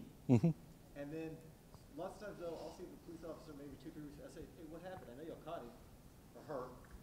And they'll say, oh, yeah, we got him. Okay, were they charged? Was anything happened? And the dean will ask, hey, whatever happened with that guy who smashed the window? I said, they caught her, I think. But we don't know. Was there any prosecution? Okay. What happened? Are they banned from the campus? Okay, philosophical. This has been a philosophical discussion since I've been here. I'm going to use the term, I'm old school, meaning that if you did a crime and you got arrested for it and charged, then we put it out there, right? But then there's a philosophy that if I put that out there, I'm telling the crime story again, and I'm feeding into the perception of the campus not being safe. Even though the campus is safe, it's about how you feel. So we're trying to work out a way to give people information about crimes that are solved and then not re-victimize the community by telling the crime story again. So we're trying to figure that out. There are some schools that do rogues gallery. Everybody they arrest, you go to their website, all their pictures up and what they did. Some schools do that. I don't know if that's the way. I think A&M does something like that, if I'm not mistaken. But there's some schools that do that. There's some schools that put information out in their school newspaper. That arrests are made, they list the pictures and what they did. And some small communities do this. It's like a report from the constable or whoever, and they'll say there's a burglar on this date and such got arrested. But I think that people are not really, I may be wrong about this, I think people are more interested in the case that impacts their area and not the cases that happen on campus. There's some people that want to know everything. Chief, what did you have for lunch today? And there's some people who are very specific. They want to know about their building, what happened in my case, did you catch my person? So we're working that through, but that's been a desire of mine to get more information out about what we do, because people don't know about most of the arrests that we make. And, we arrest, got to consider this, we arrest staff members, we arrest faculty members. So, I would think the communication with the deans at least, report back to the deans, this is what's taking place. I know you would send out a report as far as soon as something happens within our camp, like for instance our building. We received a report from you, we thank you very much for that. Okay. This took place on your building, this happened, and if we get copied, our dean gets copied, et cetera, et cetera. I would think as far as we do not necessarily need to know what happened after, but as far as the dean goes, because that's where it starts. They're the ones asking, hey, this happened on my building, what happened after that? So they should be the ones maybe that at least receive an update from you saying, this is what happened, this is the result. Okay, my position is this. I will communicate with the provost, and then the provost will make the decision about what information to communicate down. Okay, let me give you an example, because there's some things that, I shouldn't use the provost example. I'll use my boss, Mr. McShann. He may not want to communicate. He may not want to communicate that his assistant vice president was arrested last night. He might not want to put that out, depending on the nature of what it was and how far along that process has gone. So I like the top managers to make the decision about who to communicate that information to. Then the other thing is, I don't know vacations and people who are out and things of that nature. So we start looking around the campus, and I've told people this, I can't drill down into every area to communicate things to each and every area, because, okay, is it business? Okay, is the dean there, or is it the associate dean? And then some deans will say, well, I don't want it, send it to this person, but CC me only if such and such. See, it's too much for me. Yeah. I keep it top level and then let them manage that information down. Can I offer this? I'm the complainant many times. All my contact information's on there. When that case is closed, why could I not be notified? The complainant could be contacted. Okay. The complainant could be contacted by the investigator. When the investigator makes the arrest, he could call you back. And one of the things I've talked to my investigators about is communication and customer service. So that's something that would be appropriate to contact that one person back. But as far as my communications, my communications are that way. Sure, of course. Yeah. Good question, though. I remind my investigators about that again today, but I do talk to them about communicating with the complainants, and I think that's a good point. But again, there is some sensitivity there, because there are some cases that we work that are sensitive. We deal with, I'm thinking of a case we worked that was a child porn involving a faculty member, and a lot of the details of that, and I think that we have to manage those. We have to manage those. Good question, though. Any other questions or comments before I get out of here? Y'all sure? Is it that time? Oh, I'm in front of the ticket. Can I pull the ticket? Can I pull the ticket? Can I pull the winning ticket? You see, I'm looking. Can I pull the winning ticket? Look, can I pull the winning ticket? This is not a good crowd. It's a tough crowd. Yeah, I need to pull the winning ticket. I'm trying to pull the winning ticket. No, I got, yeah. What's my number? You won't believe this. 032696. I don't believe it. Cause let me check that. I had to put my readers on, but I think that. You won. Wow. Okay. So I'm gonna put this up here. This is for you. Is it break time, or you gonna go straight through? We're going to go straight through. We're going to make it fast so we can let people out, but we're good. There you go. My phone's in the I got the phone too. No. Yeah, no. I appreciate y'all. If y'all can hang around just a little bit longer, we do have some, I wanted to let Craig speak. I have a few things to say. We'll wrap it up quickly, though.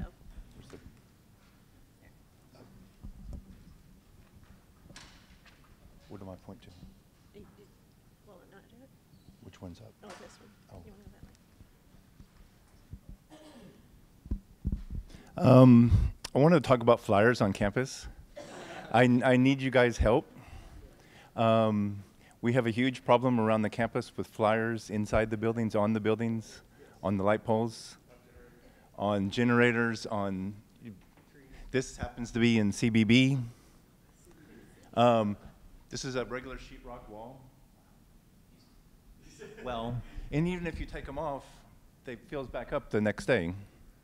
So we're asking for your help to help keep these things off, to let your people know to quit posting on the walls. Use the bulletin boards or the little strips that you stick them up in. I don't know what you call them. It's actually quite expensive because there's a lot of nails and tacks and staples. So it's going to cost a lot of money just to fix a wall. So, and it's not really worth repairing until they stop putting them up there. So some buildings are much worse than other buildings. But we're just asking for your help. They come in all kinds of piles, and the tape on the door, if you tape it on the door, it leaves tape on the door. And so when you pull it off, then the tape collects dirt, and now it's all dirty. So regardless of what kind of tape it is, even if it's painter's tape, it still leaves a tiny bit of glue on the wall, or the door, or wherever. So this is the one on the left is just columns that had flyers put on them. And so you take them off. The tape is actually very good, strong tape. So when you take the tape off, it leaves residue on it, and then it collects dirt, and it looks like crap. The one on the right is it's an electrical panel. But when you take it off, when you take all the flyers off, this is what it looks like. So then it takes a lot of effort to clean this and have to do that.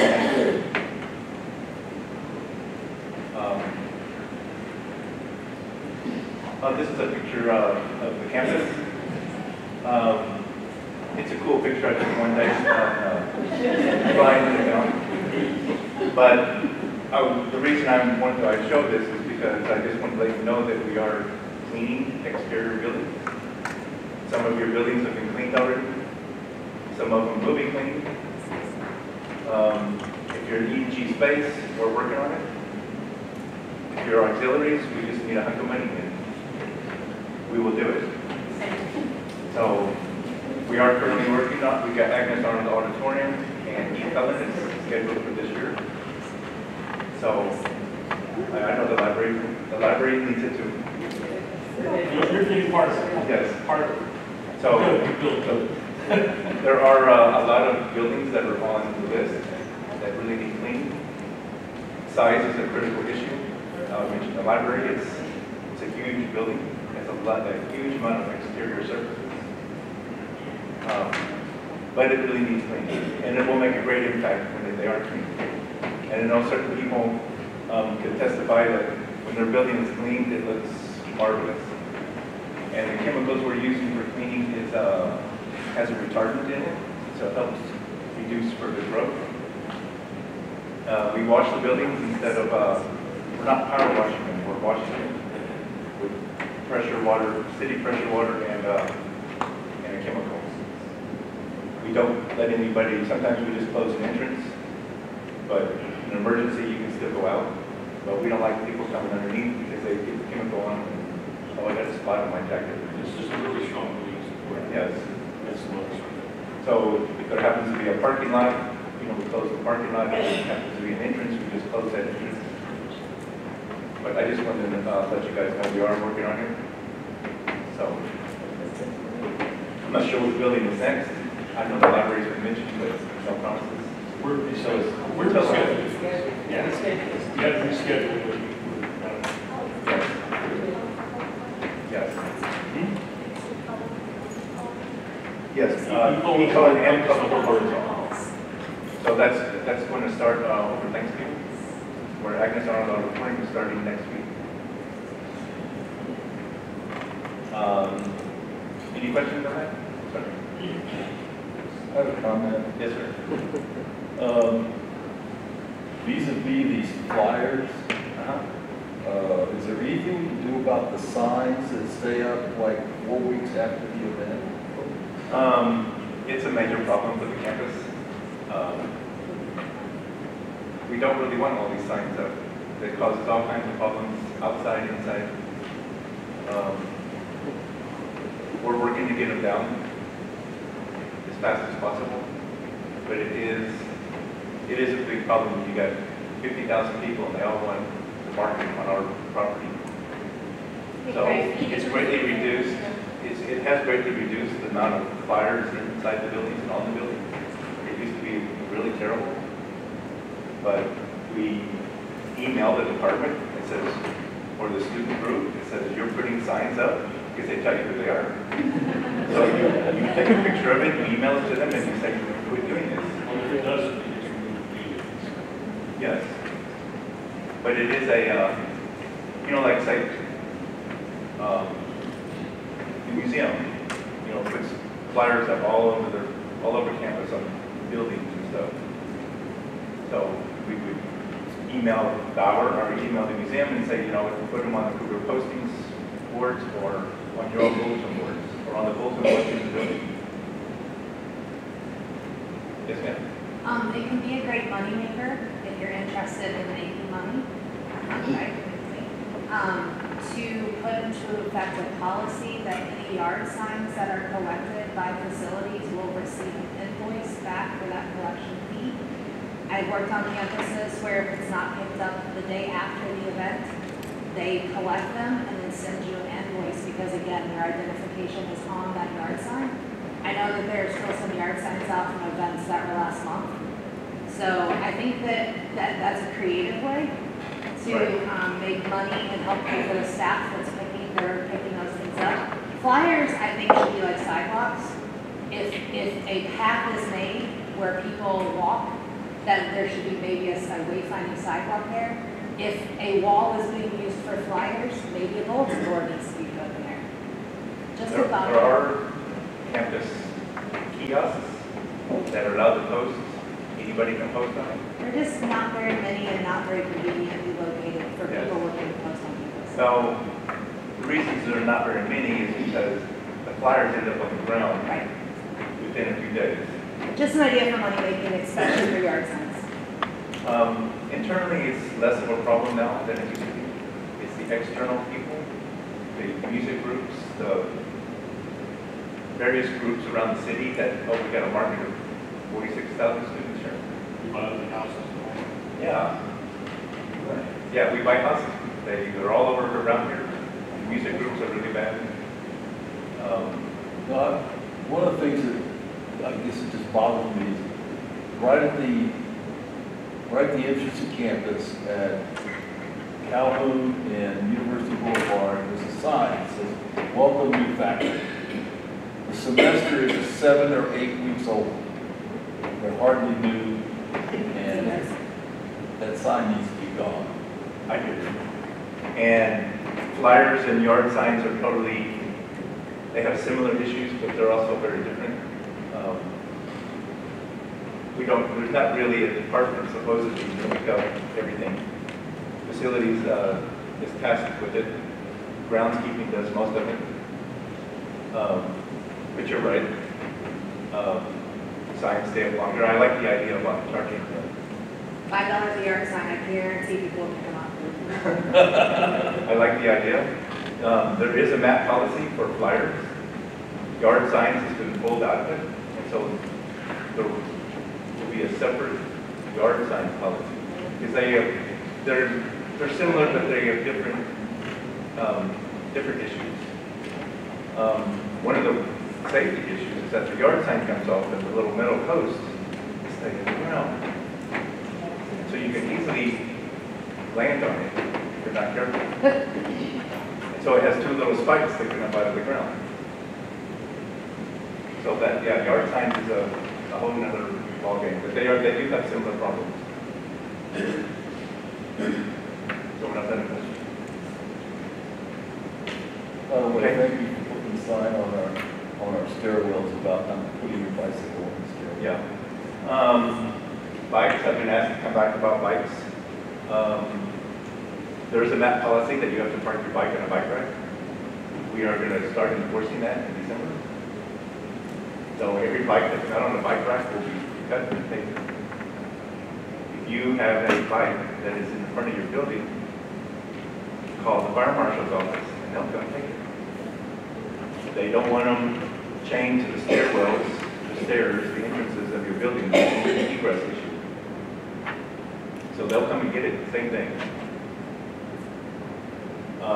B-Cycle is on campus. There's 4 stations now. There's 2 more coming probably later this year. One by the Wheeler station, right over here behind me. And then one by Fine Arts. So hopefully that's going to help reduce the personal bikes on campus. But bike riding is very high this year. Bike racks are all full. And it's $65 a year to get a B-Cycle account. Unlimited usage. Yeah. Is there a way to request a location? Request a B-Cycle Yeah. location? There's currently a map that has the first 20 locations out there. But, Oh, okay. I'll look at that and see if we're on there. you need another couple $1 million. Ah. But U of H has already proven to be very high usage of the recycles. Who's looking up recycles? Well, that Patrick Peters and I have been working on locations. But you want to see the print out of the first 20? I can see your map. Maybe we can just put it on the website. Okay. But yes, there's plans for putting in more because they're very popular right now. The one station at the student center is one of the top producers in the city. So we're running more of them. Just in general, does anyone know, I've been doing this job for a long time, I've never seen it. Do we have a policy, a university policy about bikes inside the building? They're not allowed. There is a MAP policy for that. They're not allowed to. So Jimmy John's can't take their bikes up the elevators? No. And no. So their bikes are not allowed in the buildings. In fact, bikes are only allowed on bicycle racks. Period. Nowhere else on campus. So, excuse me. Oh, like, you know, we have like our business hours or our exterior doors and no bicycles and no skateboards and all of that. Yeah. Yes, ma'am. If you're going to go one to any MAP policy you mentioned, it needs to be on the website. I think it's kind of MAP policy to be loosely interpreted for different reasons. So we make sure visual things are very helpful. Okay. We can do that. Any other questions?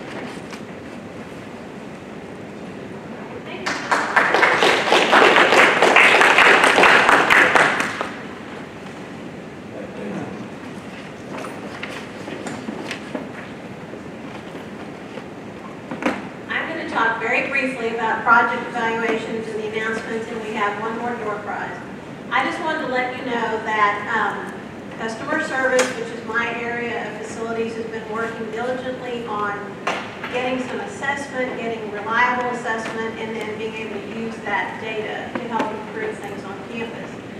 We do have some project evaluations that are related. If you happen to have one of the projects that are being done through FPC, if you're the identified customer, then you get it at the end of the strategic times throughout the project. I'm more than happy to share it with the building coordinators. Sometimes the building coordinators know something about the project, but they're not, they might not be the identified customer. So I just want to let you know that we are working hard on building some surveys, evaluations. We also have our work order survey that y'all probably see a lot. But we recently, on the 21st of September, we actually broke the completed email, the email you get that says your project or your work order is completed. So we're trying one that has a subject line, a separate one. So for every completed work order, you would get the completed one, and then you get one that says, we would like your feedback. Very interestingly, in this, so what, 2-month period or 1-month period from September 21st to today, we've doubled the return rate, which is really important. I mean, because you need to have statistically valid information, but also it's just more information that we can use, not just numerically, but just getting some of your comments are awesome, both to the good and to the not so good. And then we also have, we're working on, so we have like project surveys and we have the work order survey. What we notice is there might be a gap if you're not necessarily reporting about a work order or you're not involved in a project. So we are working on it. We're beta testing something now off of Fix-It that would be a tab at the top, and you can just provide your customer comments and concerns. And on the Fix-It receipt that came up a little while ago in the discussion that sort of replaced the leave behind, that same information. And so there's multiple ways that you can get to this, but we moved it, and I said we're testing. We've moved it to Fix-It because I'd say an awful lot of people end up in Fix-It in the course of the day. Y'all definitely, I'm sure, are in and out of Fix-It all the time. So we're just trying to, and you all know, you can always escalate things to me. That's a given. I would want you to do that. Okay, so a couple of other quick things for y'all is that so we have just a few announcements. Y'all, I presume, have the different, it's always hard for me to say, the defibrillator machines. So I wanted to let you know, there's always been questions about those and what you do.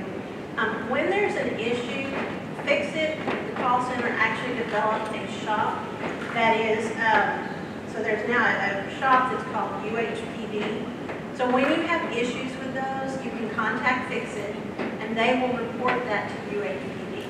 Now, I still don't have any answers yet on who pays for things, but at least this is a start, so that if you see like an alarm signal or something is going out, because we're not the experts on the defib machine, UHPD would, and so they can maybe help answer questions if it's something that they can correct, or if it's something that needs to be replaced. That I don't know. But that has come up a couple of times. We just want to make sure y'all know that there is a process now for at least reporting it, contact Fix-It. I don't know if I don't think we've mentioned this, you may have noticed it on campus. Many of our dumpsters that have been looking kind of shabby, they've been painted red. And I believe they have the cougar image on them as well. So, you know, it is a trash collector.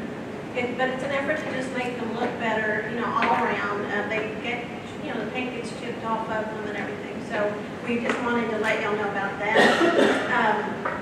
We are going to be putting some vinyl stickers that are going to go in restrooms on mirrors. They're going to be very small. I mean, something I believe maintenance is going to install. They're still in the design phase. When we get the design finalized, you know, because Brandon has to look at it, we're happy to share that with you. The request came from Jerry Bachner, our director of maintenance, and he said, you know, if there was just some way to kind of help advertise, Fix-It, you know, that anybody can report it. So if they go into and the restroom is just kind of the best, easiest place, it's on the glass, so it'll be something that when it needs to be removed, it can be removed easily. They're probably going to be somewhat water resistant for splashing and what have you. we're just telling you this now, more to come, but so if you begin to see them, I don't want anybody being shocked, like, what the heck is that? It's just something we're doing to try to help get more information to fix it. Yeah. We need to discuss that with you to the next planning board meeting. Director and Vice President are going to want those smart bathrooms. Okay. Can we talk to you? Yes, that'd be fine, yeah.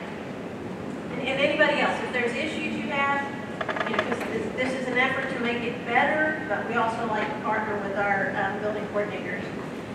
I told you about the Fix It tab, or it's going to be a comments and concerns on Fix It. One thing I definitely want to let you know, so we've had, this has gone on for probably another half hour, but it was great because I love the fact that when Jeff was talking, there was a lot of feedback.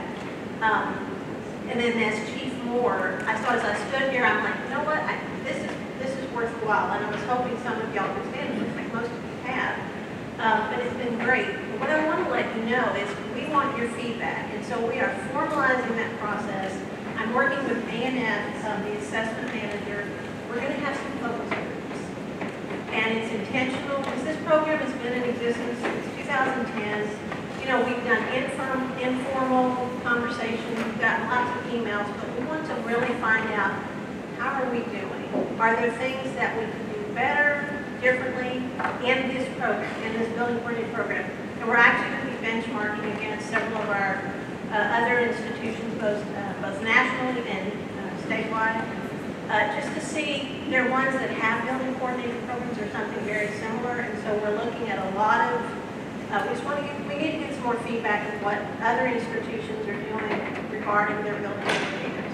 So everybody that is a building coordinator is going to be invited to attend these. We obviously are not going to do it in a large group. We'll have some planned smaller groups, but we want to hear from you. And I think the last I heard was that, so I'm not going to be facilitating them. We'll have, I guess you said, disinterested third party who will be there to help, you know, get your honest feedback. Now, I hope you don't say like, man, this is terrible. You know what, but you can. If there's things that are not working for you, if there's something we can do differently, some way we can respond differently, well, we want to know it. Does anybody have any questions about any of that? Just have one last little announcement. Yeah. How do I get a DFID in my building? I would contact the police department first. You don't need to go through Fix It for that. Just contact the police department. There is an officer or an individual who is assigned to sort of track those and work with y'all. So they're more than happy to help you. Again, I don't know much more than that. But if there's an issue, there's always been questions about what we do. Well, Fix It is now prepared to be able to take your information. And like I said, they created the shop that is actually the police department shop. That means the police department, when it's dispatched, then they'll have access to it. And so they'll see this as something that needs to be taken care of. Anything else? One last announcement I want to make. I want to let you know that starting Monday, Jennifer Ray will still be with facilities, but she's gotten a great opportunity to go work directly with our ABC AVP, which means that she's going to have other duties, which means that she's not going to be assisting me with the building coordinator program. I just wanted to let y'all know that because she has been, you know, so great at it, has been a wonderful partner on it. So you know, like I said, with some sadness, but very much joy for her. I am going to be posting her position, so eventually we'll have that back in play. I have some folks, possibly Carla Tisby with the call center, maybe helping me.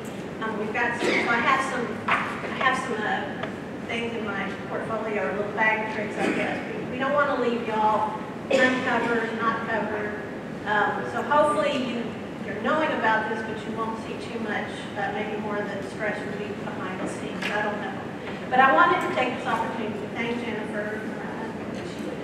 She's on the phone. And the reason she left is while we've been standing here, we've had several emergency outages and a couple of other outages. So I know she's taking care of that. And that falls back to my team too. So I'm glad I'm using her every bit today until 5 o'clock. But she's still around. She's just moving up the hall from me. But she will have other tasks. She's going to remain our building coordinator for general services building. She's the primary. until I get someone in place. So y'all will still see her because she'll get the building coordinator meeting. But anyway, I just wanted to let y'all know that. Thank you for your patience this morning. I'm not sure, we went 34 minutes over. But again, I don't want to say that, I don't want to make our presenters feel bad about that. It was awesome. I've seen his presentation, but I learned or picked up some new information. And we really want, this is all that whole process of making sure y'all are informed and engaged with. I just want to let everyone know that the campus carry building inspection reports will be due on November 2nd. Did everybody hear that? All righty, well, I think that's all we have to share. If nobody has any questions or, Emanuela? Oh, yes, you do have one more door prize. So sorry. Thank you for reminding me. Okay, so last door prize is 32687. Does anybody have 687? Yes. All right. All right, thank y'all so much. Thank you for your patience.